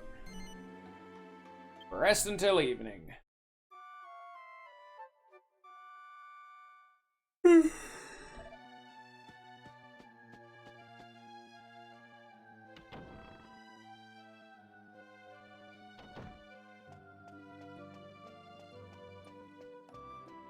I'm being entirely honest. What is the point of big picture mode? The only time I've ever seen someone use big picture mode was it was a VR thing, but I know it exists. Big picture mode is just a big pain in my ass. Oh yeah, that's actually something else that this version of the game actually fixed. Normally, every single time you get on Bomber's Bell, you have to watch that brief cutscene of a fucking Sabercat running over towards you. But as long as you've ridden a Sabercat before on your current active save file, it'll then automatically skip that cutscene. Which, god, that's such a good change. I don't think that should be an inherent benefit of big picture mode, because you can't like tab out of big picture mode because the picture's too big. That's why it sucks. There's a tree face. Come here, you.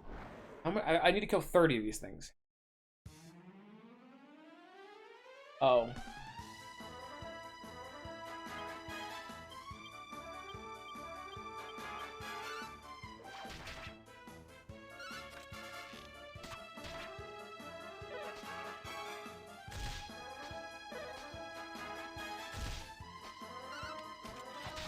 Getting the shit beat out of me by a puppet.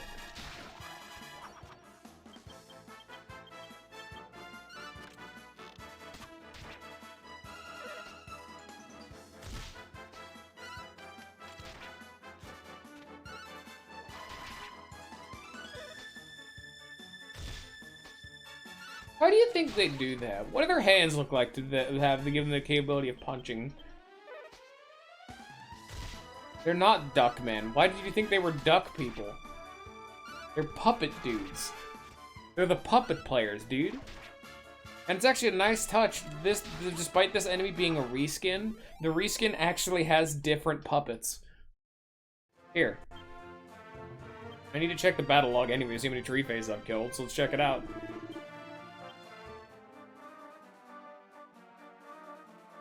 It is... Puppeteer. Yeah, instead of it being a Draki and a stone golem, it is a lump mage and a slime. Nice. But tree face. I need to kill 30. I've killed 5. Okay, we need 25 more of these bastards. Okay.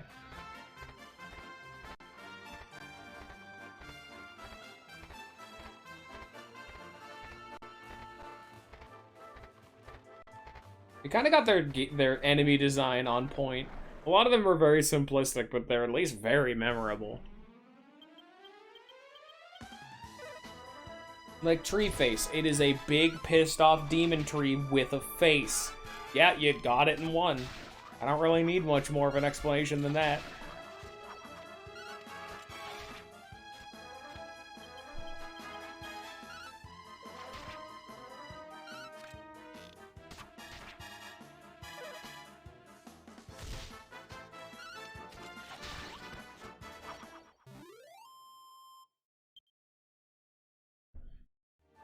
Alright, we are at 7.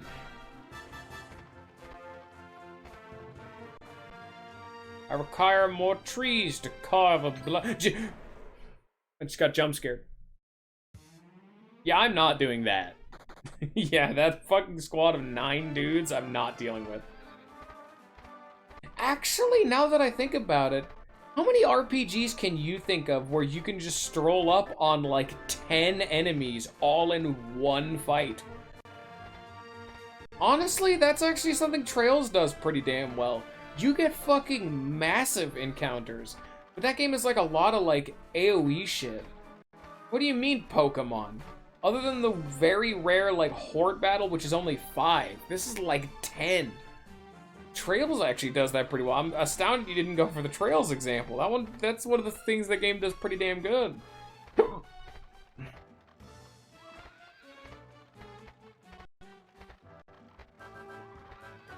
Yeah, double encounters are pretty damn rare for the specific grass and like black and white.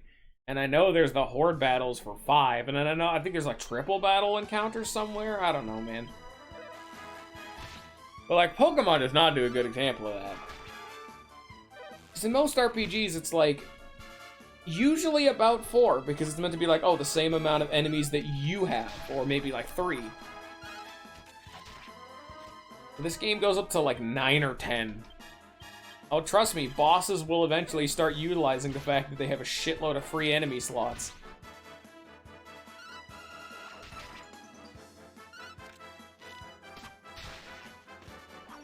In fact, this game has so many enemies in some fights that they actually had to break similar type enemies into different groups, which is what created the group system, because otherwise AoE spells hits the entire screen, and that's ridiculous. They become incredibly potent in those fights. So they break those enemies down into groups, making those fights harder. Yeah, those are only 3 at a time. Even other games I like Tales of Symphonia, no, you only go up to 4 at most. No, you go up to 5, I think. No. See, this is why I like the Saber Cat. Like, I'm actually faster than every enemy now. If I ever get jumped like the damn fat bats, I can't. I can now outrun them. I need trees. Where are the trees? They're apparently a rare spawn.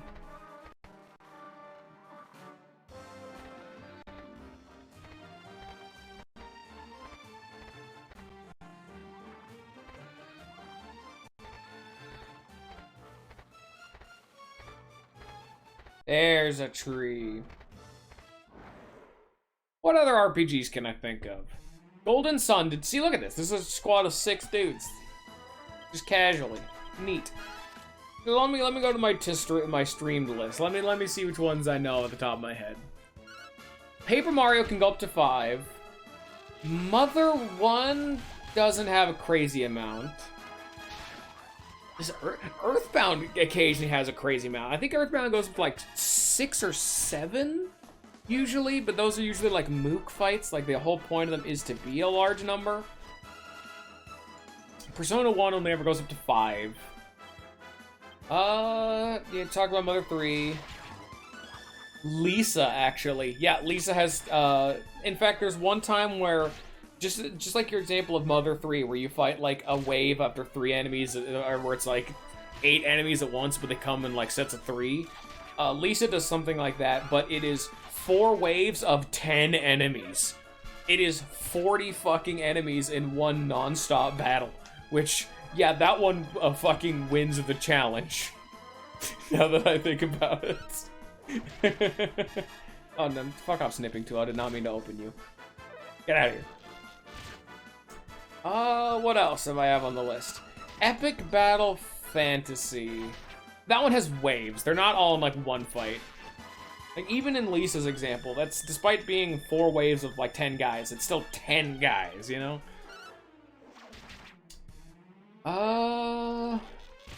Golden Sun only went up to 4, I believe. Mega Man Battle Network goes up to 3.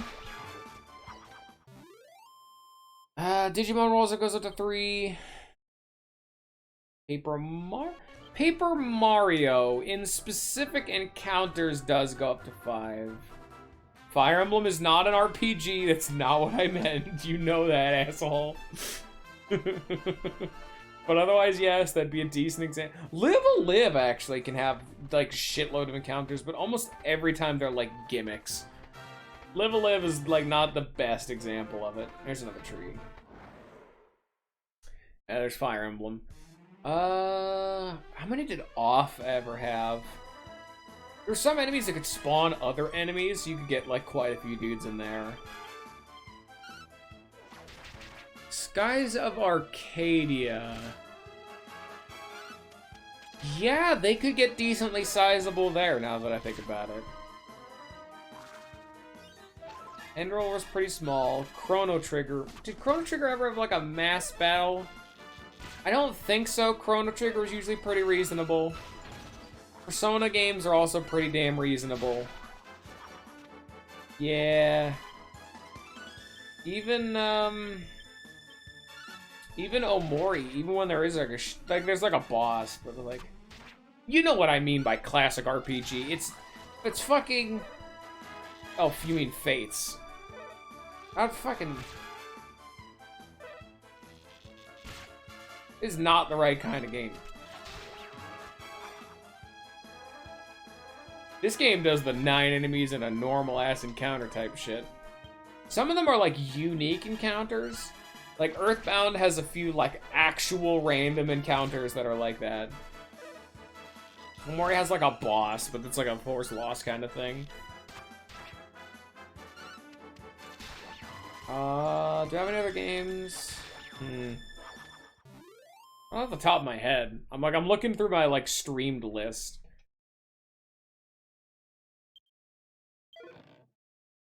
I keep getting poisoned. It's very annoying.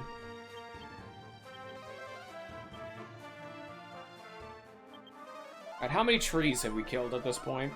We need to kill 30.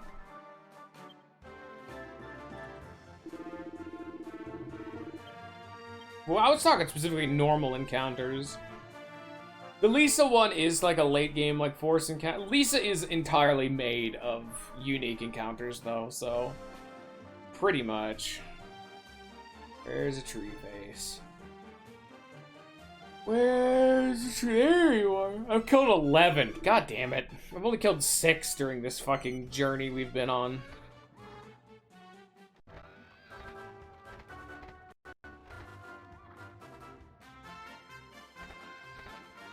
Tree. Annoyingly, anytime there's a tree, it's always like 2 trees with a bunch of other dudes, which is not what I want. I want the trees, I'm not here for the other dudes.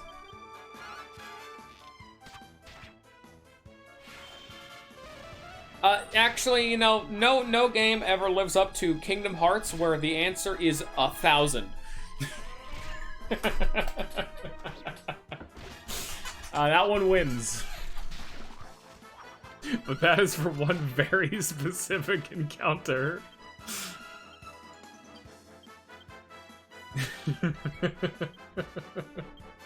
Alright guys, everyone go home, we found the answer. Oh my god, AoE poisoning, you assholes. Fuck these little bow bitches.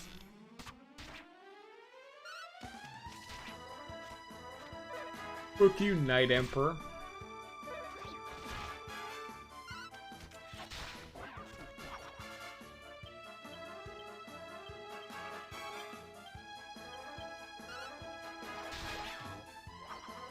And dead. Oh.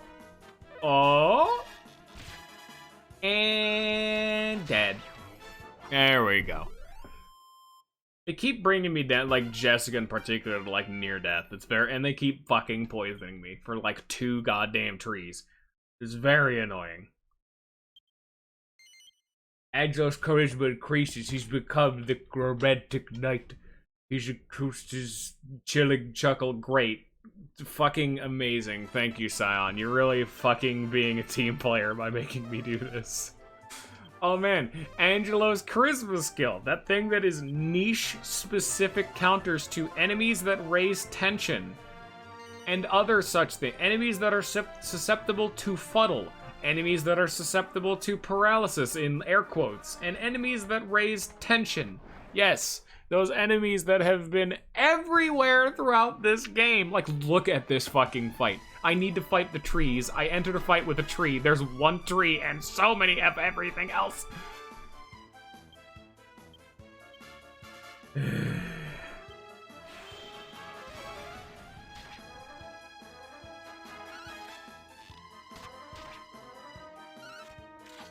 Boop.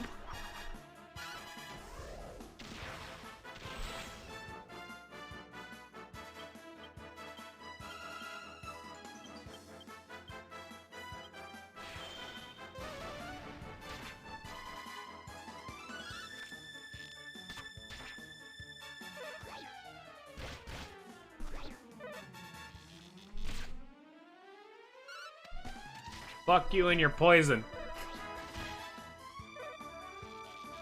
Why are you getting multiple turns? Whoa, wait a minute. They've attacked 3 times. Whoa there, asshole. Slow your roll.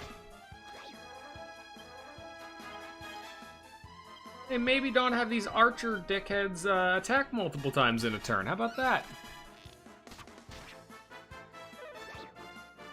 Can you please stop having the Night Emperors rub their ass on my face, please?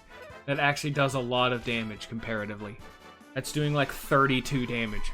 Please don't put me to sleep. Oh my fucking god. Are we having fun yet? Are we having fun with these fun random encounters, guys? Are we having fun yet? I need to fight trees, and I'm struggling with everything that's not trees.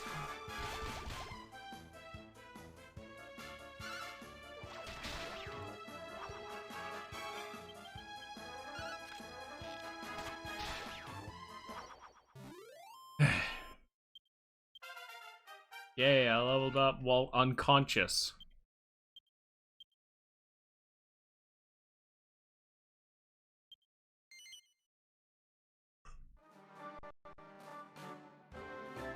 I do not like this area, Sam I am.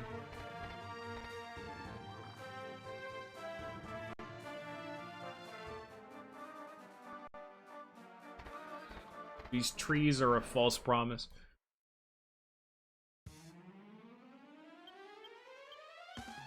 Honestly, the tree or the Kingdom Hearts thing was more of a joke. I was talking about like we were more so meaning traditional, like actual RPGs.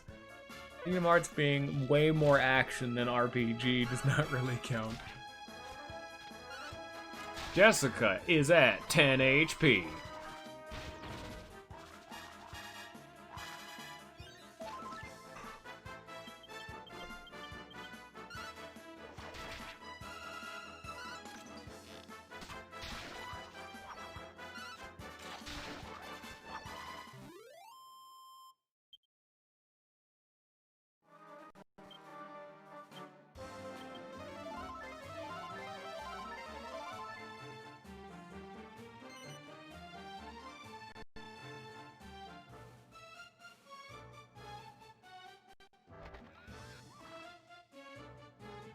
If I was a tree, there I'd be.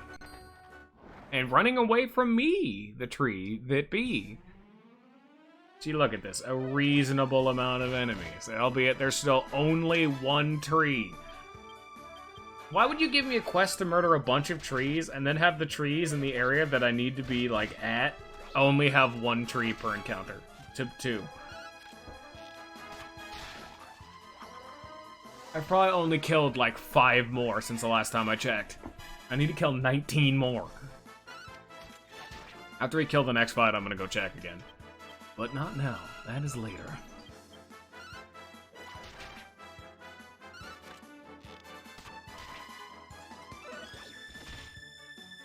Yeah, these fat bats do just inexplicably do a lot of damage. They are fat and they are bats.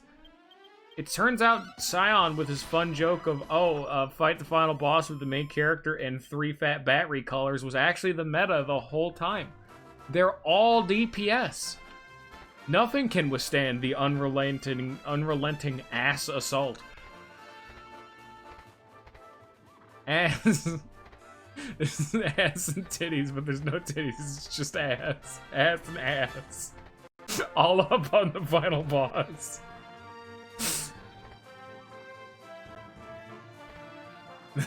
There's a reason why these enemies are never seen again in the series. They had to be benched for being too powerful. They ruined the meta.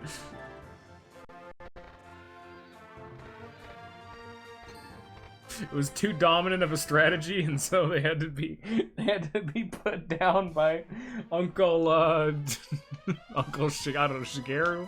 Who the fuck made these games?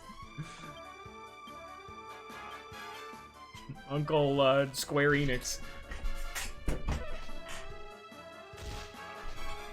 Oh, I'm paralyzed! Oh, look at that! Man, when was the last time we've ever seen paralysis? Oh yeah, it's not from Angelo, that's for sure.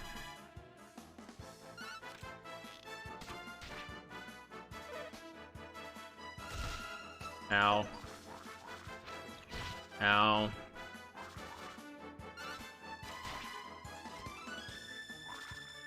Heal, you fucker. This is an AoE time. We're busting out the whoosh and swoosh.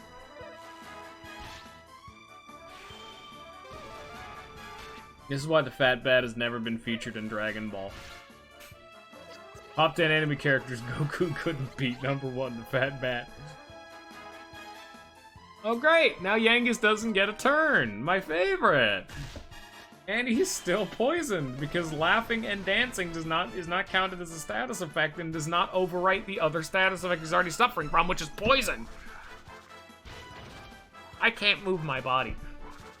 And these tree fuckers keep healing.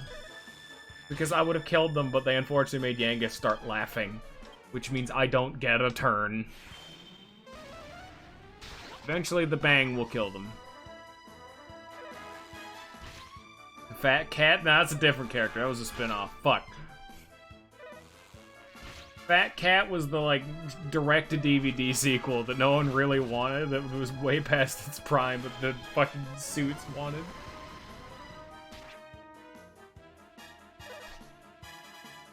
I am paralyzed.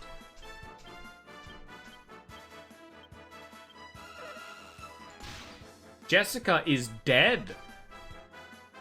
That did way more damage than I was expecting. These dudes are doing like 15 damage. That one just inexplicably did 25 and killed her.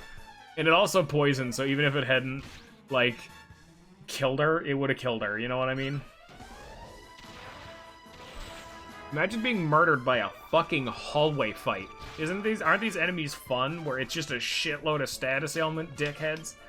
You know I came here for trees? Yeah, me neither. You know how I haven't gotten unparalyzed this whole time? I'm starting to think paralysis does not wear off. It might be me just, you know, assuming, but I'm starting to think paralysis never fucking fades, because we're at turn, like, 6.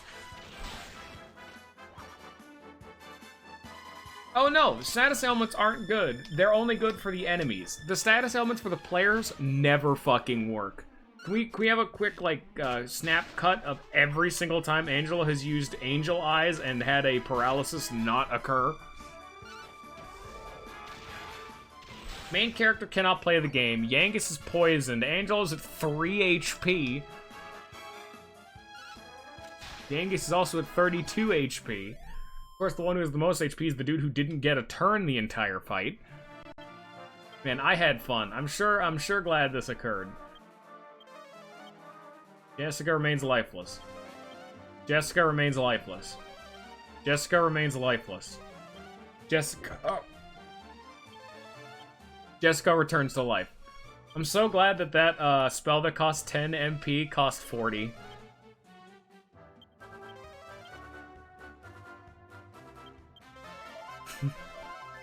Jessica remains lifeless. Great. How many of these fucking trees have we killed yet? How many of these? Can we get a good old like tracking? We killed 19. I need to kill 11 more. That entire fucking time we killed 8.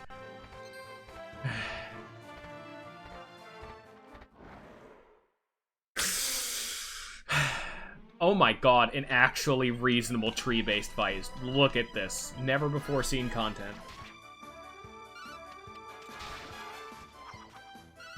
We need to kill only 9 more. And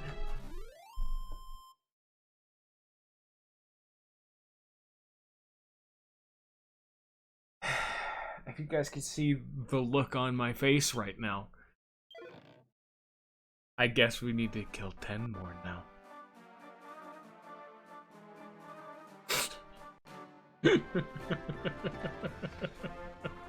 The enemy that I am told to hunt has a chance to run away. What the fuck? Why are they allowed to do that?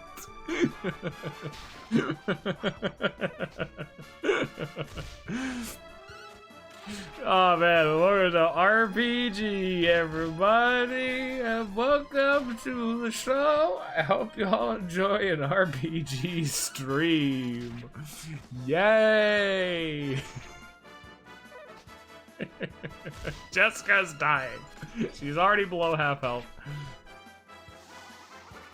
I'm sure glad that of every fucking party member, Jessica, as the game goes on, becomes the most fucking important party member that if she ever dies, you immediately reset the game. I'm so glad my entire fucking party is asleep right now. Not only is the Fat Bat the mightiest DPS in the entire game, he also is the most consistent fucking sleep applier in the game as well. He's got support and DPS. What a god. The man's got Spore on AoE. This dude's got fucking Dark Void from Pokemon pre-nerf.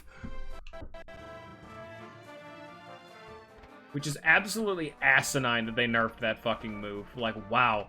That is so bullshit. They fucking keep doing this shit. Why the fuck would they invent a Pokemon like Smeargle that when people use Smeargle for its intended purpose, they get mad and change it? Fucking Darkrai knew the move Dark Void, which is a move with 100% accuracy that puts enemies to sleep. Which, okay, that already existed. That's Spore. That was a skill that has already existed and Smeargle has been known to use. But the thing is that it was on a legendary, so it makes sense for him to have it. Oh, but the gimmick is that specifically only in double battles, it'll hit both opponents.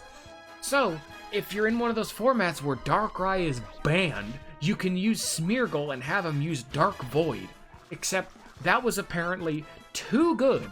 Fucking Smeargle, the dude who's built like a wet paper bag and has the offense to not be able to get out of that bag, is too fucking good because he has one move that he was designed to be able to use. A pure utility, and they're like, we're gonna change it so that Dark Void is the only move that Smeargle cannot fucking use, which, okay, that fixes the problem. Nope. We have now changed it to where fucking Dark Void has a 50% accuracy. I think it's like a 45% accuracy. That tree face just fucking ran away. Smeargle audio, I know, right? They fucking changed Dark Void to be like 45 accurate or some shit, which is so inaccurate. Darkrai, if it's using a sleep set, is now using fucking Hypnosis, which is 50% accurate and only hits one person, entirely just because they took Darkrai's signature move and put it into the fucking dirt. Darkrai as a Pokemon is supposed to be personified by putting people to sleep and then, like, nightmaring the shit out of them. That is the point. My entire party is now asleep. I can no longer play the game. So not only did they shit on the dreams of Smeargle, one of the most fun Pokemon in the fucking series, but then they shit on the dreams of a completely fucking unrelated Pokemon just to kick Smeargle a little bit more. Smeargle can't even use the fucking move anymore. Why the fuck would they shit on Darkrai? Why is it that when Smeargle broke the move, fucking Darkrai got murdered in the crossfire? They fucking broke in Smeargle's fucking front door, shot him 14 times. One of the bullets passed through the back wall and fucking executed Darkrai accidentally. And they didn't do shit to fix it. There were no reparations and no one went to jail for this.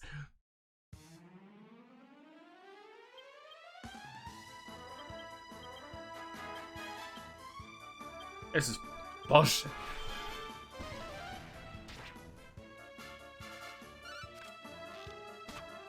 These are the motherfuckers who took, like, Life Drain or whatever the fuck, Life Sap, that really shitty 20 base power Lifesteal bug move that, like, Zubats, and these tree faces keep fucking running away. I am actively focusing them down, but they keep running the fuck away. Why are they allowed to do that? Fuck off. I literally am not giving a fucking turn to kill his ass. Stop running from me, assholes.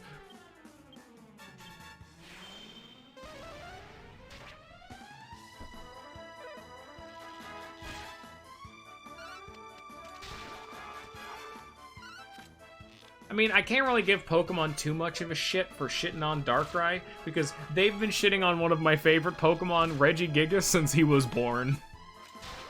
They have done this man no favors. He has a unique move, too, that's fucking terrible. My boy has been done fucking dirty. Speaking of the Regis, you wanna know how dirty they got him? Those new Regi designs are fucking terrible and don't even fit in properly with the rest of their lore. Fucking fight me. I hate him. Regieleki at least somewhat works, but Regidrago does fucking not. This is bullshit.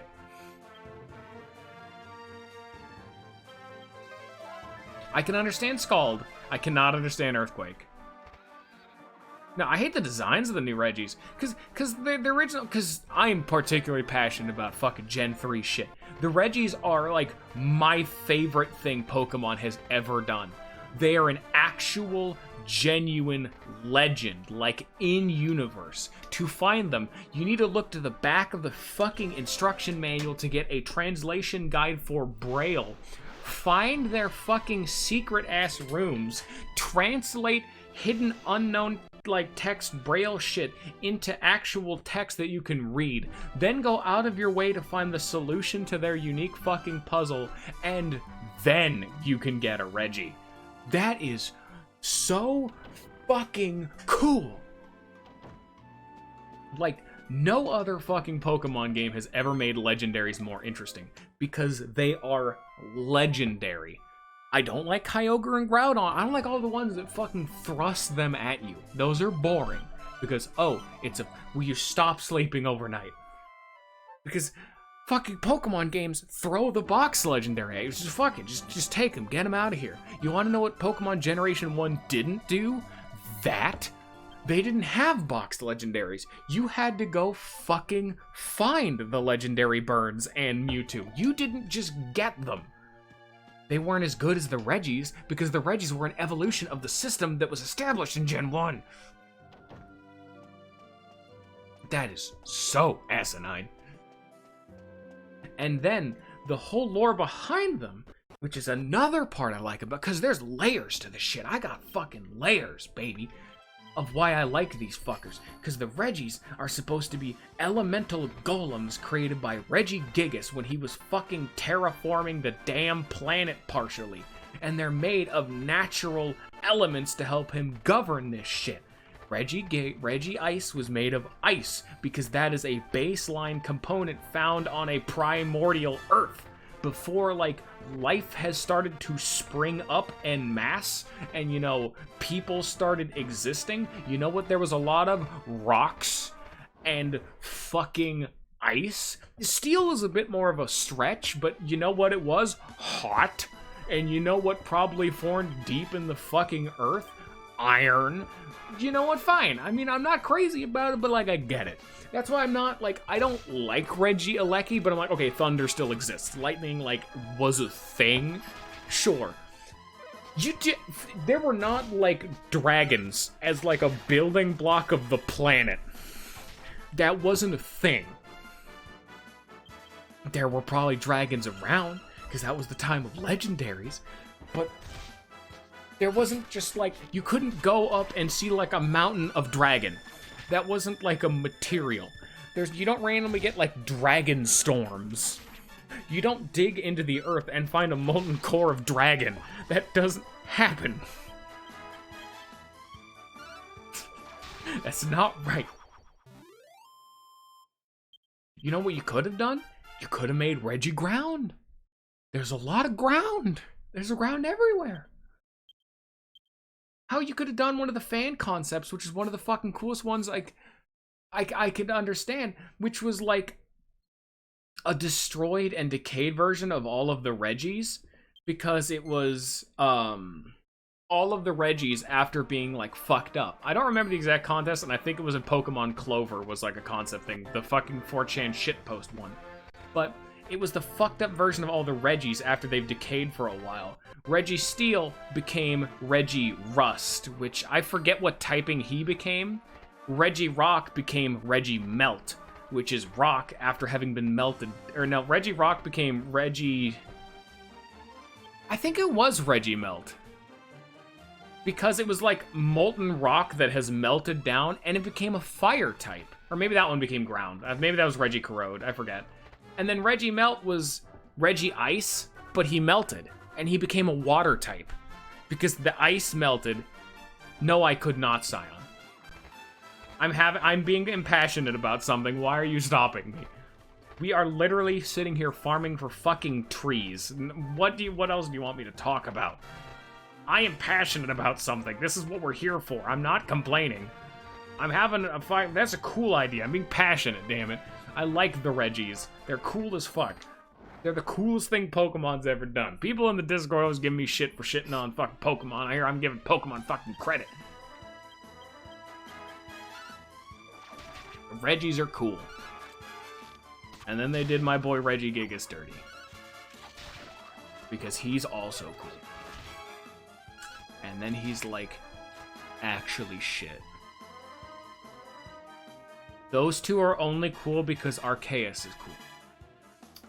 And because the Pokemon Mystery Dungeons made them cool. Regidark could be weird, but I could also see it. I was gonna say like ground, water, fire. What are other like baseline components of like the planet? Poison wouldn't make a whole lot of sense. Fairy and Ghost are a little bit too like life for me. What the fuck even are all the types? The dragon already exists. I don't know, man. I was gonna say ice, but ice exists. I get it. It would make sense, because it's a game about Arceus. That's the Lord of Time and Space. It would only make sense. There's probably gonna be a new Palkia one, too. I have not followed up about anything about Pokemon, because I don't care. I have lost my love of Pokemon a long time ago. Which is why I, despite ignoring the fact that I'm going on a fucking rant about Smeargle being nerfed in random competitive fucking Pokemon shit, and the Regis. Because modern Pokemon keep shitting on stuff that I love about the fucking franchise, and they keep doing it. There's the reason why the VODs of me playing through with Ninja, Sword, and Shield are not on my YouTube channel. I hated that game so much, I refused to have it immortalized. They're on his channel. That was the first game on stream I've ever broken down pretty much and said, this game is fucking trash. Yeah, I mean, I respect it, but I don't have any hope for it. I have zero expectations for Arceus. If Arceus turns out to be fucking amazing, good. Good on him. But my expectations are at -20. I am 100% expecting this to be a game that everyone else likes, but I'm gonna hate. Because this keeps happening.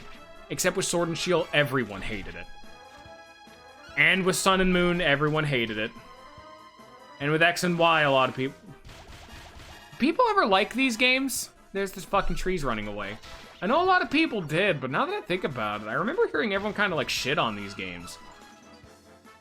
When did people like these things? All I've ever heard are people complaining about them now that I think about it. I've heard people like say Sun and Moon's okay. But I knew like X and Y was pretty bad. Sword and Shield was bad. I played that one. I can't really give, like, an actual first-hand impression because I refuse to play them. Which is why I'm not, like, really going in on those games. But I just remember hearing bad things about them. Yeah, it's just an endless decline, where the games went from pretty good to, okay, it's Pokemon, you know? Like, the Let's Go games are the point where I'm just like, okay, they've officially fucking flipped the fucking boat, haven't they? Yeah, let's just make Pikachu and Eevee gone, because it's literally a baby game made for baby-ers. The babies. I respected so much when I was a fucking wee-ass tot, when a game randomly decided to just bend me over and beat my ass. I was terrible at Pokemon. Pokemon's fucking cake. And I was bad at it. And fuck it, man. It was just hard enough that me as a shitty baby man could have a bit of a challenge with it. Now we have the XP share always turned on. We have the game's difficulty cranked down. We have God fucking mode bullshit. Yeah, that's for the babies. That's what I said. And then like the Let's Go games, you have fucking Pikachu and Eevee who have terribly named moves, which are literally just designed to be broken. And then the concept of like, oh, your Pokemon takes like lethal damage, but like held on because it would thought you'd be sad is just like, no, he's dead, die. Pikachu. I'm apparently way more passionate about Pokemon than I remember. Also, by the way, in my ever-growing rage, every single fight I have done with these trees, at least one of them has run away every single time. We are now at 28 when I should be at, like, 34. They will not stop fucking running away, which is very, very annoying. Like, I am specifically targeting them for attacks, they just keep running. Because if these ones don't run, we're done. I can finally be done with these damn trees and we can talk about the game. Okay, thank God.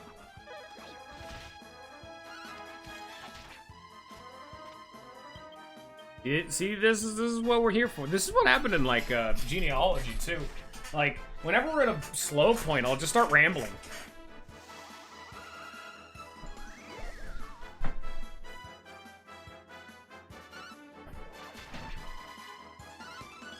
That's why the only Pokemon game that I have on my channel is a Pokemon Crystal ROM hack that makes the game neat. It just makes the game open world, which is it's just cool.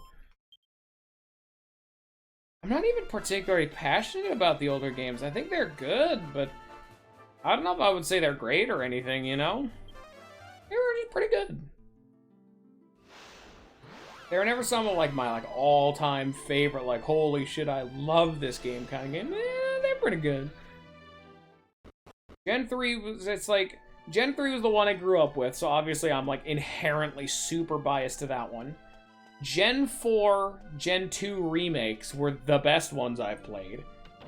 And then Gen 5 tried to do something different by having only the new Pokemon and a way more focus on the story, and I respect it for that. The story was pretty neat, and I love the fact that you had to use the new Pokemon. It was way more linear, and they started doing down that hole of it was the, like, the fucking pay attention to the story. But because it was the first time the game had did it, and the story was actually kind of interesting and a bit more mature than Pokemon had been up to that point, I respected it. Like, I'm not gonna say it was fucking masterclass, but it was good. Yeah, I liked it. Black and White was pretty good. And then we got, and then from my perspective, we jump immediately to Sword and Shield, which is why I'm shitting on that game every fucking way to Sunday. Because Ninja always said it is I needed to play the other games to understand how much of a jump in quality Sword and Shield was. Which, it was so not an argument. Because what he was saying is like, oh, if you'd played X and Y, Sun and Moon... Wasn't there another one? Sun and Moon... X and Y. Isn't that what I'm forgetting? There's one more, because it was like Gen 5, like Sword and Shield Gen 8. Huh. Could have swore there was one more.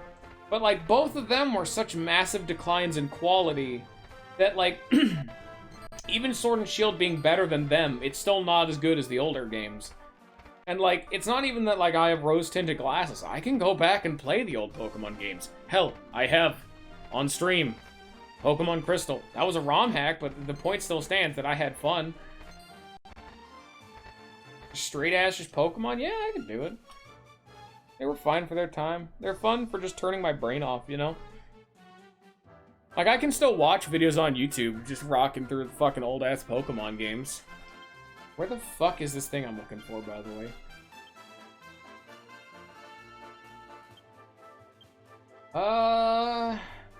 Just in the Baccarat region, so somewhere there's a pink monster.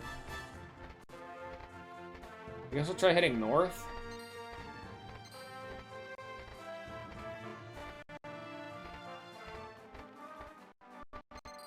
Oh, hello there! What are you, my good sir? Fight him, thank you.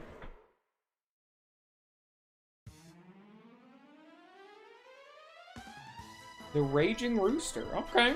You got a chicken man with a cock man with a sword. Alright, cool.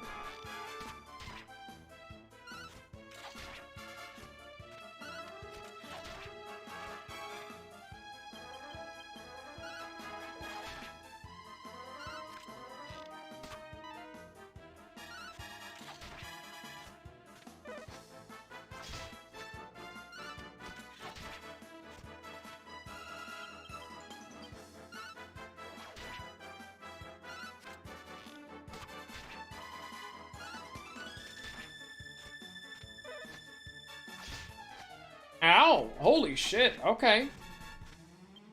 You please not hit Jessica twice. She's at 7 HP. Please stop hitting only her. Kind of expect him to be dead by now, but he's kind of just eating this damage. Ow! Okay. Is this randomly like a competent monster for the monster team that I just didn't know about ahead of time? I'd like Jessica to not be murdered, but I've kind of like commit to it. Ow. I don't know if this dude would be good enough, but yeah. I'm gonna hold on to him. He might be good. Come here, you. It's a copper monster coin, damn. He kind of just beat my ass. He's another one of the dudes who just never stops attacking. The foul. Sure. I'll take it.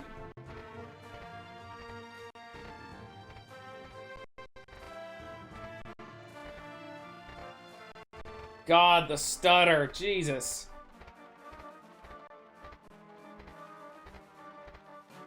I'm gonna be honest, I do not remember the tree being over here.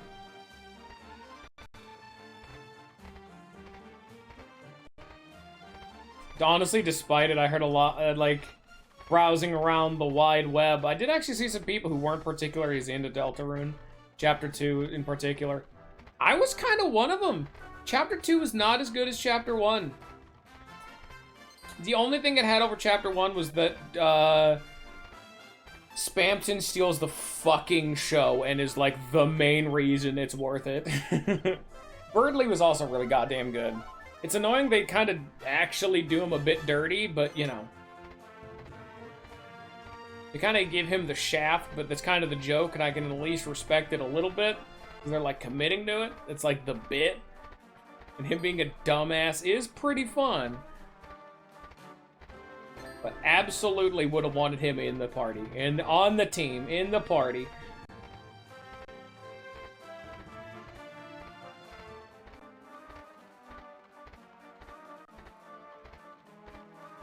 Now, if I was a pink monster, where the fuck would I be?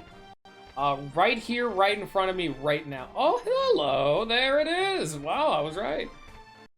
That's definitely it. I just gotta get up there and fight it. However the hell I get up there.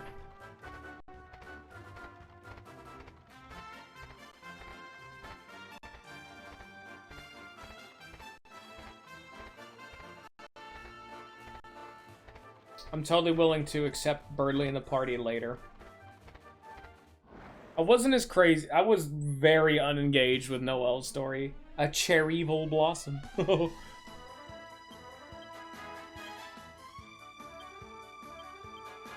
But Spamton, like I said, it really was just Spamton and fucking Birdly. Those two cut the double trouble power hour over there, making the fucking game worth it.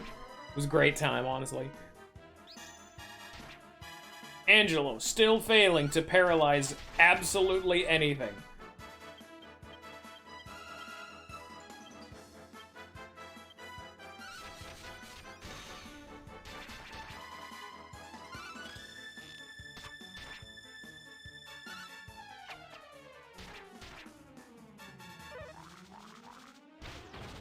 Oh my, ow!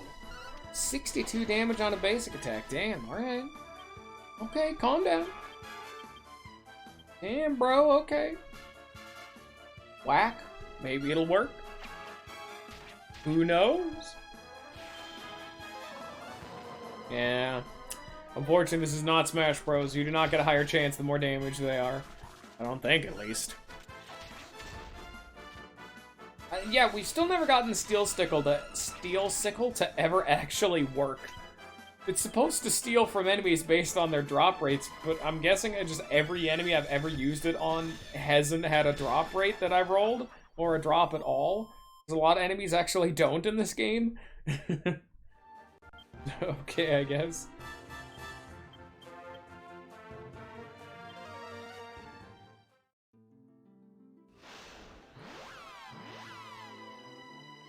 Alright, we're gonna come to Argonia real fast to do some shopping.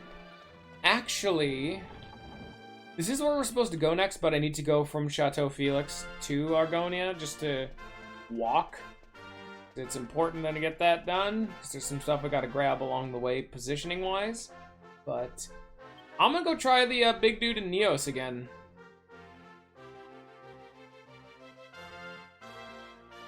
These are very expensive. I'm gonna focus on the weapon at this point.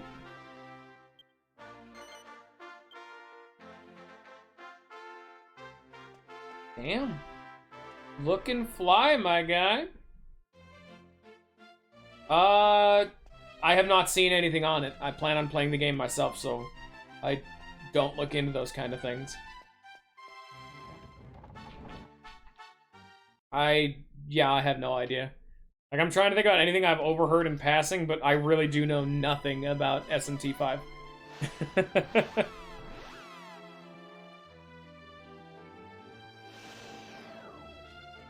Yeah, I've heard people like it, but I don't know if, like, the more into it crowd like it, you know?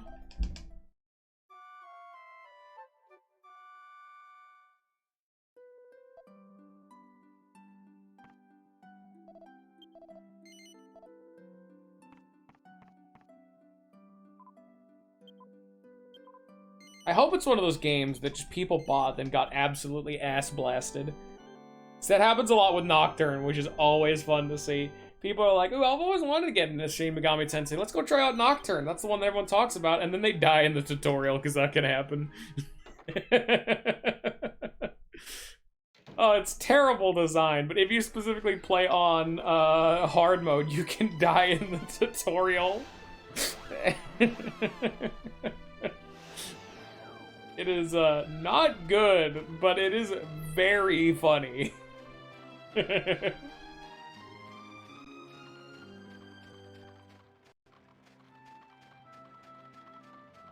I was surprised how much positivity I heard around Dread. I was the one who was super negative towards Dread when I first saw it, because oh shit, that's just too stunned to move. I get a free turn in. Here, lightning thrust, wind sickles.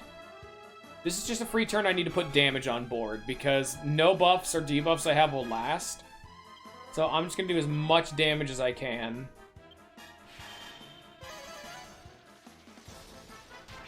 Okay, 34, nice. Angelo, you tried your best. Fucking amazing opener. Alright. Damn, okay, and Yankees is doing like 10 more damage per wind sickle. Okay, I think we finally got this. And then we call in this dudes, because none of the damage I take is gonna matter and carry over to us. Our hero actually gained one more level, so these dudes will do a little bit more damage. Yeah, he's doing one more damage, in fact. Nice. Wait, why do I not have Dumb King? I thought I put Dumb King over Hackzilla. Huh. But, I was the one who was way more negative towards Metroid Dread, because Metroid Dread posited itself as a horror game, but the main enemy that's chasing you is the least intimidating fucking thing I think I've ever seen. It was, like, shocking how unscary that creature was. Like, the big robot man is very unspooky. I would assume they would go for, like, an SAX kind of thing, but they didn't really succeed in that, which was a little bit funny. Okay, 125. Alright. Let's hope for the best.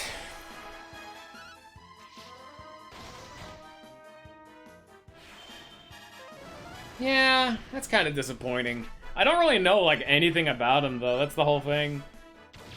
I hadn't really known what the fucking deal with them was, other than it posited itself as a horror game. I kind of expected it to be more horror-related, because that was, like, that's why Metroid Fusion is, like, my favorite. That game is terrifying, and I'm like, fuck yes, she's dead. That game is fucking terrifying. And, like, when I heard Metroid Dread, I'm like, oh, shit. We got Metroid Fusion again. But then the designs were so unspooky. But if it's a good game, it's a good game. I'll at least give them credit for that. Still unfortunate that there's shitholes when it came to AM2R, and we have the worst opening I think we've ever had. Despite having the free turn with an opening crit and a bunch of free turns of damage, he immediately attacked Angelo, which is what he's not supposed to do. Oh my god, but I just keep landing the crits. I might, if I get lucky enough with him spreading out his damage, I might still be able to do this if I can hit another crit or two. And he's now somehow faster than me. Okay. Come on. Just crit him. This tells me this is totally doable now. Oh my god, it's over. By the way, I was at 25 HP. Nice. and you get no XP and no gold. And it's only a silver monster coin. What does the... There is a reason for that, actually. Because this dude's fucking insane stats. The whole gimmick with this dude is because that's Talos. Yeah, the Crazed Colossus becomes Talos, the party man. But the whole gimmick with him is actually that because he's a statue, he's the only monster in the entire game to not actually get stronger as you level up. So because of that fact, he actually is only a late game silver monster coin. Almost every other monster can actually become better than him, but it takes a very long time to get to that point. Once you're like endgame, most things will be better than Talos. But at this point of the game, Talos just murdered me. And he's gonna murder the monster arena. Oh yeah, buddy, here we go. Jessica remains lifeless. Check her. Oh, there we go.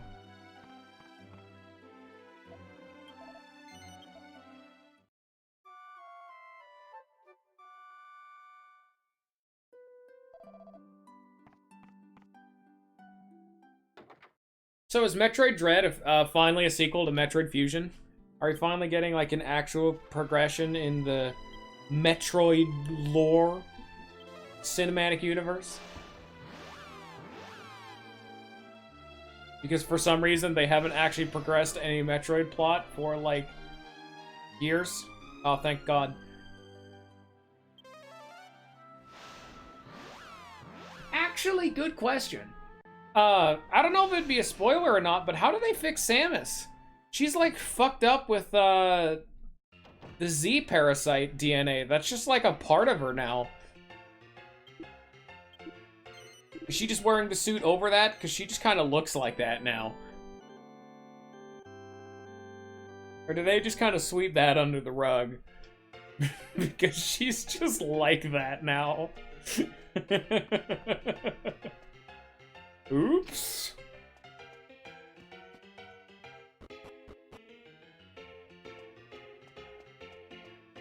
And Monster Arena.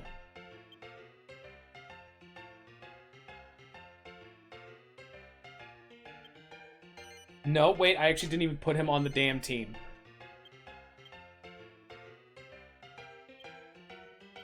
So despite us actually having Talos, this is when the game gets really fucking... Oh, yeah, that's right, he's dead. Talos actually decided to attack the same person twice, and they died.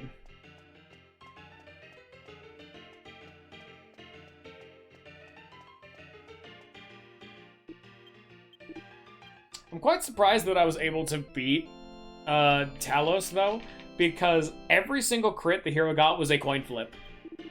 I did get both unlucky with him attacking Jessica and Angelo almost immediately, which he needs to not attack Angelo or else that happens. But I did get lucky with a lot of crits. That was a little bit of both.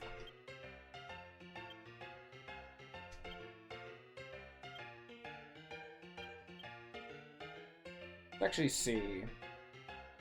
Yeah, unfortunately, Club Kong is not good. Let me see. Dumb King has more HP, more attack, but less defense, more agility, and can buff. Yeah, Dumb King would be better. And as much as I love Goldman, because he can do fat crits, let's just take a look at Talos, who has almost double his attack, almost double his defense, more than double his agility, and almost 3 times his HP. So yeah, I think Talos is very, very good. And yes, I can now compete against my own monster team, which is Potbelly, Dumb King, and Talos. Ladies and gentlemen, the Monster Arena is proud to present a Rank C battle. Let's give the team owners a big hand. The first round is about to begin. In the red corner, we have In the blue corner, Captain... Oh, this is not what I was thinking of. It's rank B. Rank B is when the game says, okay, you need to be late game for you to start winning these fights. It's a close fight that's bound to excite. Let's get it on!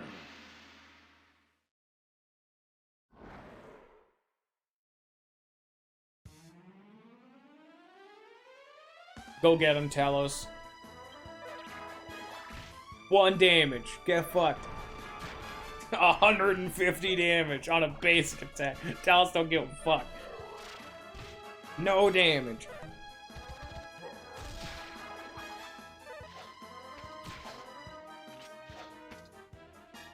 So the whole reason Dumb King is here is that he may cast Oomph on Talos, which will let Talos start doing more than 300 damage in attack. That is why Dumb King is here. He is the only monster that knows Oomph for a very good reason, and he really is dumb. He will not use Oomph properly, ever. But he has the chance. Like, right now they shouldn't. They should just kill her, but you know. Yeah, apparently none of these dudes do any damage. My team is just too good now.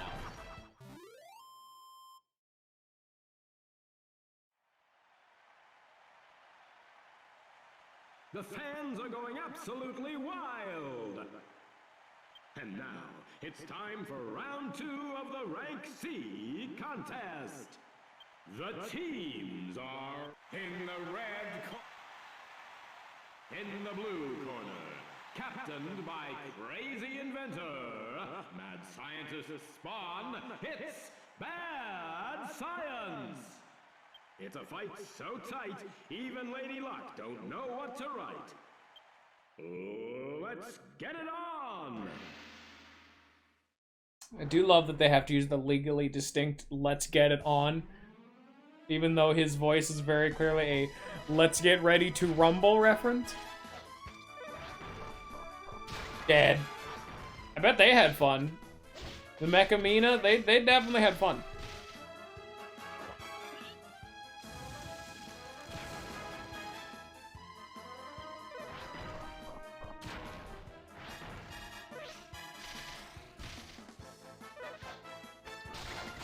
Back crits.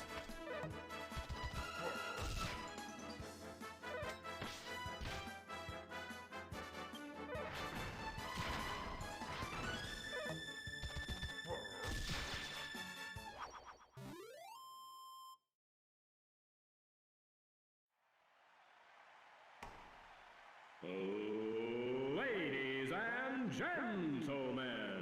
Yeah, that's why I focused down Talos. I am an unstoppable wrecking ball of destruction now. Like, the fact that enemies just cannot hurt me. In the blue corner, captained by Countess Christie, a noble cause, it's Battle Royal! You really expected to do the Monster Arena throughout the game. We are still relatively early on in the game. If you just know where you're going, you can get crazy far. And by that, I mean, of course, Dumb King, Potbelly, and Talos. Let's get it on! Because Dumb King is accessible right where we are in the story, actually. It's just past Ascantha, which is where we're going next. And Talos is, well, in a side area you're not really supposed to be at yet, but, This fight is actually one of the ones I remember being somewhat difficult. Depending on what your team is. If you don't have a properly optimized team, this one can actually give you a bit of difficulties.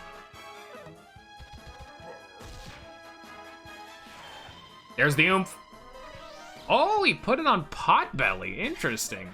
I'm surprised he just didn't cast it on himself like he always does. But Potbelly has a decent chance of wasting it, because if he breathes fire or throws sand, it's a waste of an oomph. Or he can just do 124.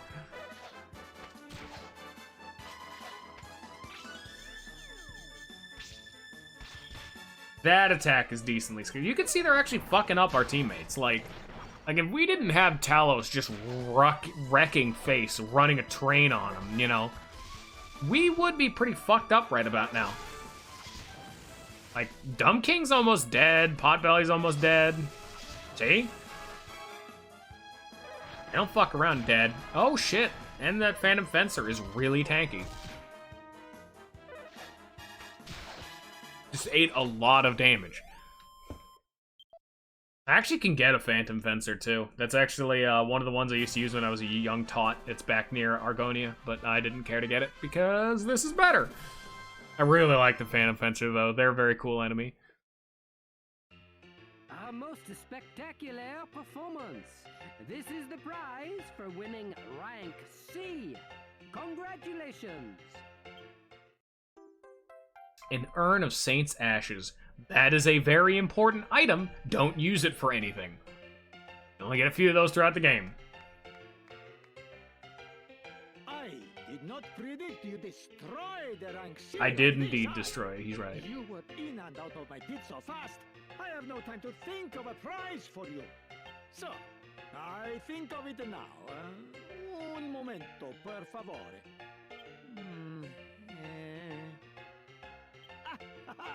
See, I have the answer. This is the I don't have another option for you. I'll let you keep another 3 more monsters in reserve. Allora, from now on, you may choose your team from the 12 terrificanti beasts. You forgive me for the, how do you say? Same old prize, eh? You make it to the next rank, you become the champion of the rank B. And I will give you the grande prize. The rank B one, that's what you're here for. I wish you the buona fortuna. That's what we want. But rank B, and I don't have enough money to even do rank B right now. We'll have to come back here in a sec. Rank B, despite the fact that I had to fight Talos, and when fighting Talos, I had to roll for like 6 crits in a row, summon my monster team, and be 1 turn away from death to get him. Talos ain't gonna do it for us. I'm gonna go fight some gold golems just to get a bunch of cash, because I need $1,000 for rank B, but I'm gonna show it off. I want everyone to see and observe the rank B terror. Rank B is very spooky. I actually wonder, because we beat rank C, I wonder if the dude on Princess Minnie's castle area is, like, available now.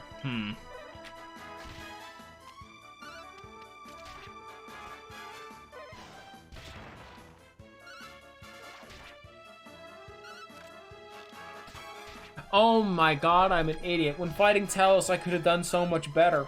I forgot Jessica has oomph now. I could have been giving us oomph that whole time and done a bunch more damage. But, what can you do? No one's perfect. I would have done way more damage than her just casting Crackle, once.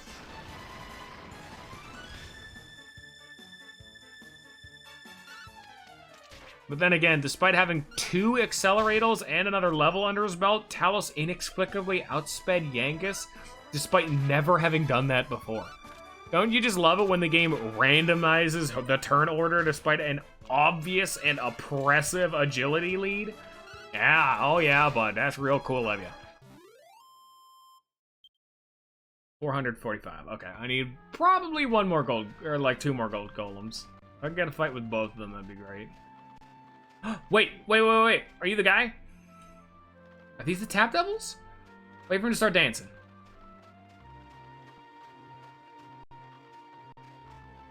I'm not risking this. I think this is the guy. Start fucking dancing, asshole. Come on. Come on. Oh, no, don't look at me. You don't see me. You, do not, see me, yes?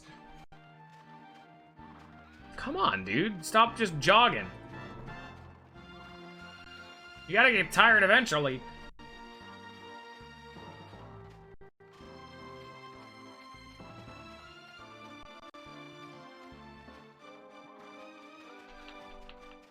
You fucking kidding me right now? Come on, dude. Stop moving. There we go. No. Does he need to do his, like, actual ass dance? Because I know that a lot enemies like this have idle animations. This probably isn't their idle animation. Damn it. There. Shit. No. No. Yes. I did it. I, like, took my hand off my controller to rub my face, and right as I do, he immediately starts his idle animation. I'm like, oh, fuck!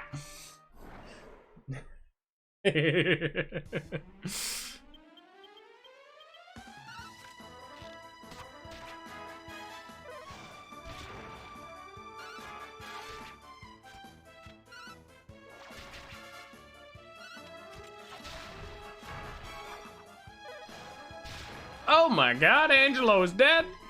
He'll be fine. God damn it.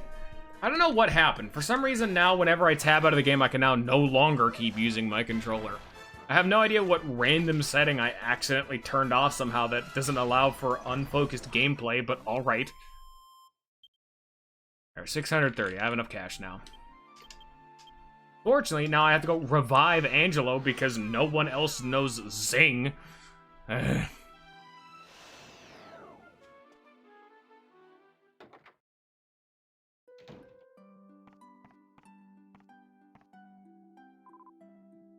I'm totally willing to piss away $1,000. I hope I have enough money to heal, too, because I'm really hoping this inn is not $54, or I'll have to do another fight.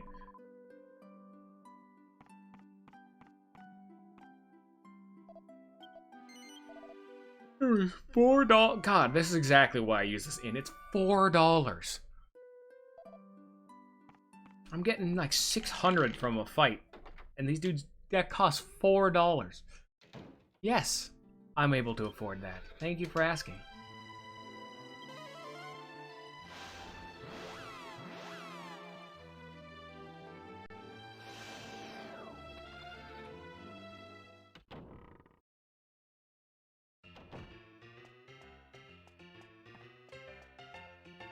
Now, it is actually possible for it to beat rank B with this team. I have done it before, but the amount of RNG is just not likely. You really need Dumb King to, like, turn 1 Oomph Talos every single time. Potbelly needs to be on the damn ball with Fire Breath, never using his sand, shit like that. Yup. It's this fight with this fucking Dragon Thorn on the right. This is the fucking rank B, alright. You know what's bad? When rank B is the most memorable arena round. Not rank A, rank B. Let's give the team owners a big hand. Especially because the best reward you get out of this damn thing is behind rank B. In the red corner, in the blue corner, captained by Bald here, the Dragon Questers, it's the Drag Queens.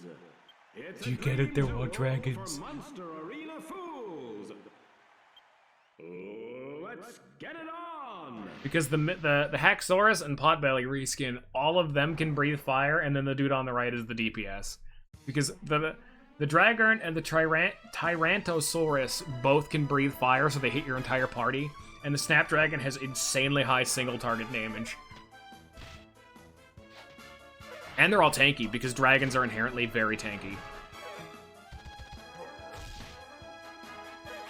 And because they're the reskin versions, that's actually just a straight upgrade to my Potbelly, so he just definitively kind of has a better team than me. Yeah, his dude did 70 and my dude did 50.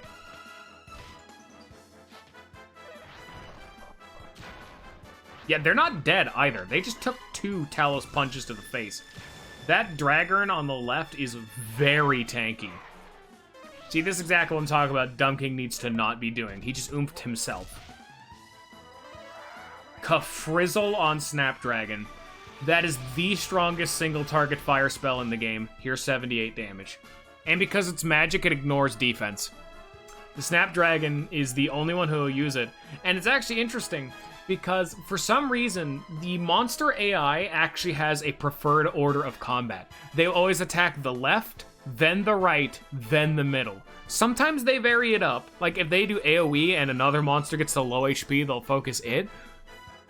But your monster team always goes left, right, middle.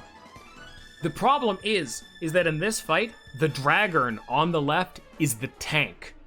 He takes more damage than any other member of the team when we should be focusing down the right. But they never will. And it just healed itself. Isn't that fun? I forgot it could do that, because that's very, very rare. But it can do that too. It didn't matter, but he can. See, now we're attacking the right, the Snapdragon. But we've lost... oh, yeah, you can't actually see the HP. Shit. Oh, yeah, and the Snapdragon has a rare chance to attack twice. So now, Dumb King and Potbelly are below a 4th, and Talos cannot solo the arena, unfortunately. Potbelly wasted a turn throwing up... Oh my god, it actually worked. It didn't matter because they hit a random crit, which did all of Dumb King's HP. Snapdragon has that attack, which is a 2-turn stun. Well, no, it's actually a turn for a turn stun, but Snapdragon uses it to consume one of our turns. The problem is the Snapdragon can occasionally attack twice. So effectively, the Snapdragon is trading one of its 2 turns for our only turn. This one team is like the hardest fight in rank B. The second and third fights aren't as strong as this. It's not a specific counter to this team. This is a specific counter to every team. See right there. He just entangled Potbelly so Potbelly can't get a turn, and then attacked Potbelly in the same turn. Almost every team dies to this. And there's a little bit of a random chance for your monsters to deviate from attacking left, right, center. Like in this, Talos had a random chance to attack center. He attacked center, and then, because that monster's HP was lower, they started focusing down center when they need to kill right. This one fight is the hardest fight in the monster arena. Not the second or third wave. The second and third wave are only... The second wave is hilarious, though. If we get to the second wave, you'll see. The second wave is designed specifically to fuck you over if you happen to barely survive the first wave, and then the third wave is just an endurance test. The third wave isn't even like that bad of a fight. It's this one fucking fight. Basic attack into Kafrizzle. I have Talos, a fucking endgame tier fucking dude, and all of my dudes are dead. I beat rank C, getting a little bit unlucky in the last round with everyone alive, Talos at full HP, and Dumb King and Potbelly barely below half. In this one, the first round, Dumb King and Potbelly are dead, and Talos is below half. Despite how much I worked for Talos, it doesn't matter. Look at this fucking difficulty spike. Now we have this fight. They have their own Talos. And now it's time for round 2 of the Rank B contest. The teams are in the blue corner, captained by Bogart, cruising for a bruisin'.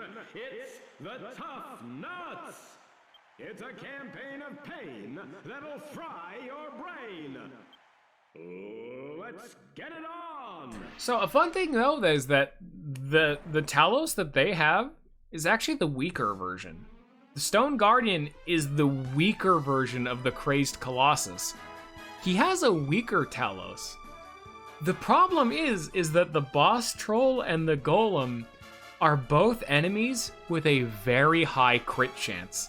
And crits ignore defense. So they see 43 damage. Unless they crit me. Oh yeah, and then he's the Psych Up guy too. There's also that. 43 to 105. See, their Talos sucks. But like, you know, it's tanky. It's still a Talos. You know he's doing less than half. The Golem is psyching itself up to punch through defense. And then the Boss Troll can just randomly crit. By the way, the Boss Troll is a unique enemy that is a mini-boss. That is something we're not going to be seeing for a little while, actually. 144. They never crit. They never went for their crit, but both the Golem and the Boss Troll have like a 1 in 10, whereas everyone else is like a 1 in 64. They have like a pretty decent chance to crit. Oh, bad luck. You fight it. You don't feel... Don't worry. Let me tell you, once you actually get access to the team that can beat that, it's still RNG. Because this is around the time when the Monster Arena, you need to start having a healer.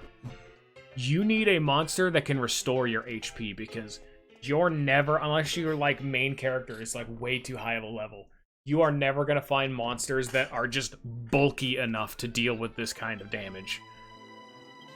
So, yeah. Let me actually see first, though. There's a few key places I want to actually check. So before we progress in the game, we're gonna go to Princess Minnie's castle. There's a few monsters that are like key to beating this. I don't know if Princess Minnie's dude will be here yet. I kind of doubt it, but maybe.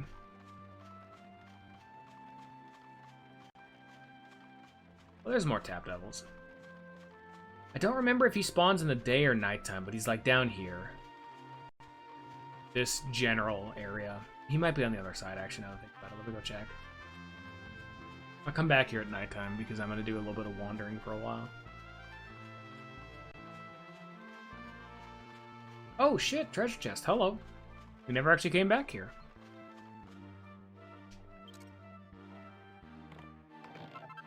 And of course. Fucking text.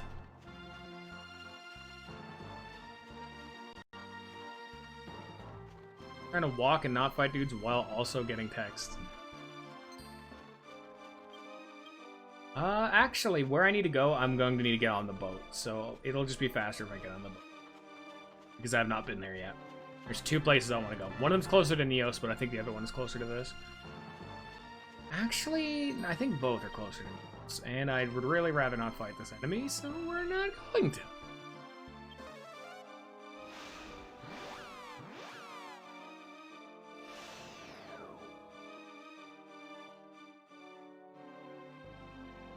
Alright, it said I had a text. Where is my text? There is the text. Okay, here we go. Alright. So, there are a few candidates that are like the end game tier candidates I'm gonna go take a look at. I think they're only available after rank B though. Like, the best of the best of the best, they are only available then. Because they are so good, they could actually probably solo rank B. That's how fucking good some of these monsters are. Okay, maybe solo is a bit strong of a term, but there's some shit. There's actually one that I completely forget where they are, but I can actually go out of my way to get a metal slime or a liquid metal slime on my team. Those are very fun creatures to play around with. They're kind of gimmicky, and their whole shtick is that just like actual metal slimes and shit, they're absurdly fucking defensive. Where the fuck is it? I think it might I think it's this, but I'm not sure. It could be this. One of the standalone islands. Either way, we're gonna come over here real fast.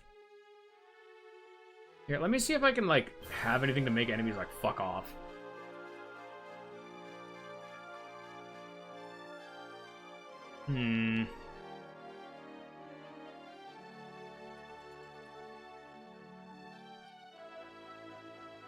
Maybe this? I don't know if it'll work for random encounters, though. I just don't want to have to deal with boat travel plus that, you know? But this little area, this little sandy copse just along the outskirts of existence, you never need to come here. This is one of the benefits of exploring with the boat that is very nice, because this little sandy beach has one of the monsters that... One of them is earlier on, and then one of them is later on. I don't think we'll have access to the later on one, which is one of the, like, god tiers, but maybe. That's why we're here. I never know if you don't check. And coconuts and shit, and the treasure chest and shit. Bomren's Bell, and... No shit, wait, you can't use treasure chest while on Bomren, right? On the Saber Cat, I guess. Because it's not technically Bomren. Yeah, that, you tell us is a fucking secret. I got a goddamn Yggdrasil leaf. That's good shit. Hello there, sexy.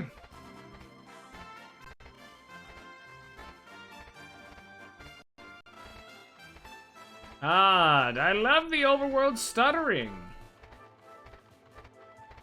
No, I do not think he is here yet. Let me continue to see. There was quite a bit of walking to do. It's also the stuttering has become very annoying now that I'm on the Saber Cat because enemies are rendering like right in front of me half the time. Very annoying. Well, there is this. This is not what I was thinking of. I forgot this was even here.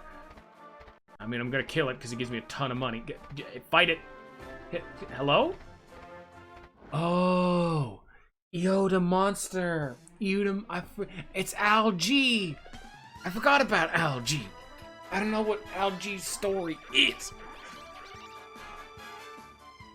Yangus thinks it's hilarious.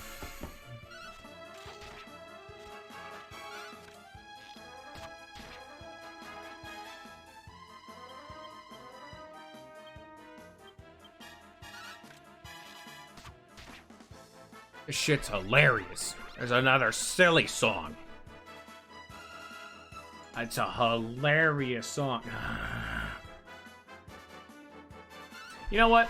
I'm just gonna check. Fuck it. I didn't want to look things up, but I don't want to have to deal with, like, fucking dealing with all this bullshit.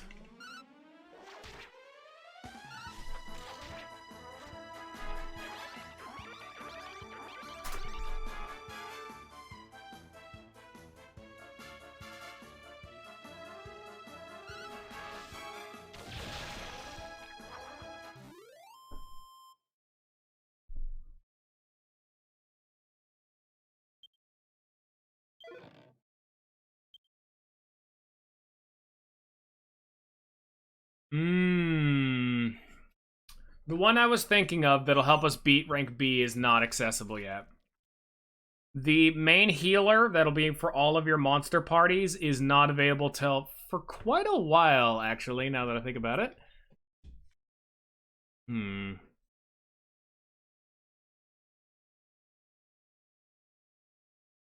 actually looking up like a thing and they're using exactly the team I was thinking of. Everybody but Yangus laughed. First time it was only Yangus. So, both of the things I was coming here to check are not here.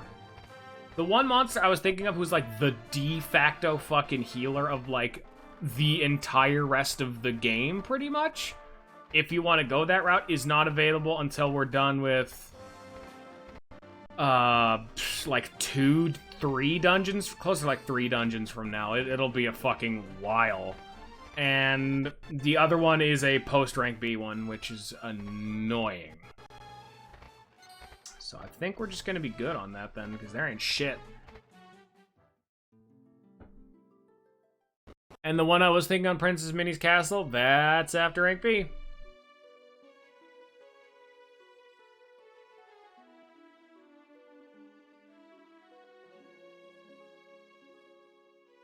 Let me see.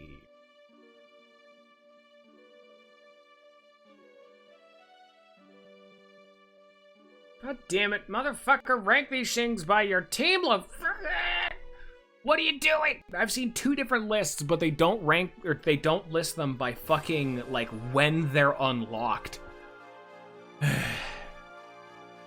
No, don't fucking give me... I just want, like, a Game Facts thing. I just want, like, a fact. No, you fucker. You know, whatever. Fine, sure. I guess. Fine. I know now that I can't get what I want. Luckily, I already know the damn Monster Arena. Fucking assholes. Give me the fucking information I fucking want. Bastards. Alright, I'll do something real fast and I'll probably have to be done. We're gonna go walk to Argonia to get some more locations unlocked. Yeah. Because despite everything, it really doesn't matter. I'll just talk about it. The monster we want is a Cure Slime, which is an upgraded version of a Heal Slime. Just because the Cure Slime has access to, well, curing, and better than any other monster in the game. It knows full heal. And unlike, because there's a bunch of monsters that have magic, like Dumb King. But if you notice, Dumb King doesn't cast Oomph very often, or do shit. Like with Potbelly, who doesn't use his Fire Breath very often, even when he should. A lot of them depend on what their respective AIs are. Like, there's actually an Orc I can get. Like, these dudes with the Where'd they go? There was one right here. Where did he go? No. This. There's one of these guys around in this area. He actually knows heal, but they don't have an AI that is, like, focused on healing, because their AI is usually more offensive focused, so they'll attack more often than actually bothering to heal. But the Cure Slime is one of the exceptions because its AI is focused around healing and will heal a shitload, like almost too much, in fact, which is more of a positive than a negative. But, yeah, that's why you want him. That's Cure. He's the fucking guy if you ever want to keep your team alive. The team that they recommended was the team I was going to use, which is Dumb King, Talos, and Cure, who is the Cure Slime. That's the squad. And then after that was the other team I thought of, almost 1-to-1, but it was slightly different than what I would have picked.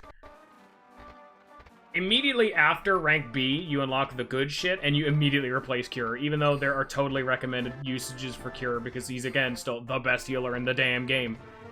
The fucking lads are unlocked at rank A, though. The endgame Teed, who, I guess, I won't tell you what species there are, but their name are... what's their names? Here, you know, let me pull it back up, and let me see what their names are. I know one of them is Octillery. Octillery's the god. Who's the guy? Skeledoid. There is no debate over what the best monster in the game is, because it is Skeledoid. The third team member, because you use Octurian and Skeledoid, and then your third teammate can kind of vary. Some people will use the monster in Princess Minnie's Castle. I don't. I like another one, but that one's a really fucking good choice. Some people even still like to use Talos at that point.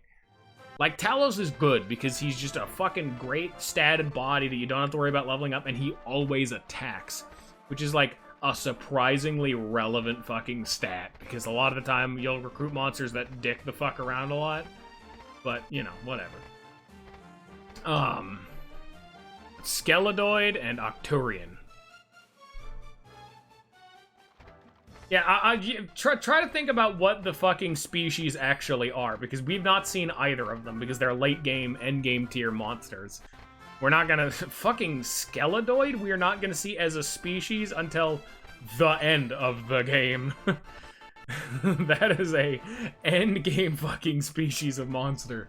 Octurian we'll see around. Octurian we'll see eventually.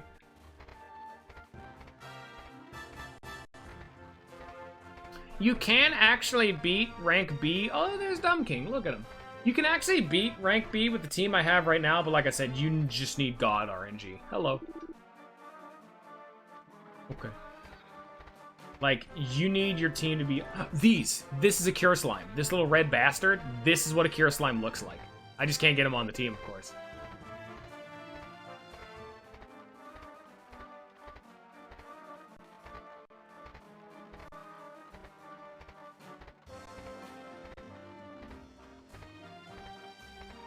I'm kind of just wandering around, honestly, a little bit. I'm kind of just having some fun. Seeing what to see, because there's a shitload of monsters you can find in this general area. None of them are particularly good other than Dumb King, because Dumb King is in a specific area, but there's a bunch of shit you can find if you just go, you know? Like, what is down this path? A fucking lake, apparently. What's further down that path? More bullshit that I'm not going towards. Imagine not playing optimally, dude. I know, right?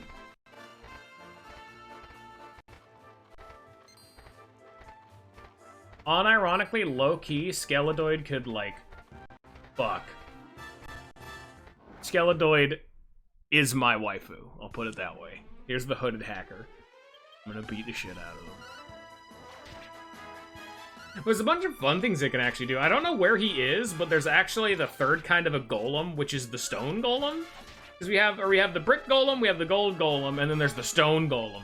And if you actually put 3 monsters of...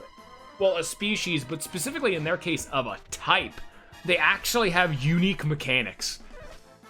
So if we can find the stone golem, we're in for some fucking content. Because we know where the gold golem is, we know where the brick golem is, we just need the stone golem. I don't know where the stone golem is. Here, let me actually go see where the stone golem is. Where's the golem golem? The golem golem is illegal.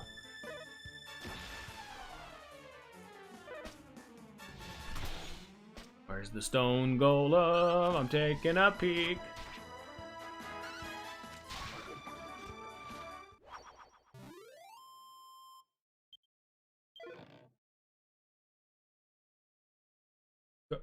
Go back. Oh my god, it's one of those fucking websites that like hijacks your back button. It's the fucking fandom wiki. Why are you like that? This is a gold monster coin? Give me that. He's mine now.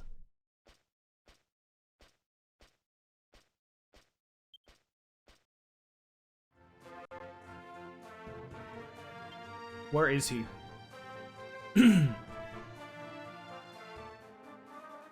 Oh my god, wow, he's a late game. Holy shit. Jesus Christ. Despite the fact that he is super... unfortunately, we're not playing the PS4 version. We're playing the totally legitimate 3DS version just because it has more content, frankly. A lot less people have seen it. A lot more people have seen the PS2 version, and I wanted to be fun. I wanted to show off the new content. But, continuing where I left off, fucking Stone Man, Stone Golem Boy, wherever the fuck he is, has absolutely terrible stats, despite the fact that he is like a super late game dude. Like, damn, he sucks. Amazing content. Thank you, Simon. Really appreciating the fucking vote of confidence there, homeboy.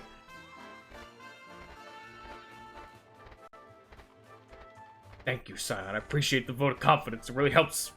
Thank you. We're gonna go to Arconia Castle and be done for today. I'm fucked with it all. We've been doing this for a while now. We're gotta be done for today. Fuck. Yeah, as much as I really don't want to, I knew it was coming eventually. We have reached the point where the Monster Arena is a no-go, unless I want to be a cheese boy and endlessly save scum my ass to victory, in which case... that would be very fun. And then I could actually get Skeledoid, like, right now. But what the fuck is a Skeledoid? That'll have to be answered later on in our life. That's a secret that we'll have to find out later. No spoilers now. Now, if you'll excuse me, I'm gonna go run my ass on over to the inn and then die.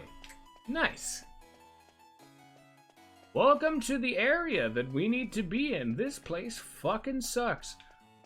That's a fact. But, wait a minute, is it not in here? No, it must be the other one. Never mind. Anyway, we're done. Everyone asks, what is Skeledoid, but never how is Skeledoid.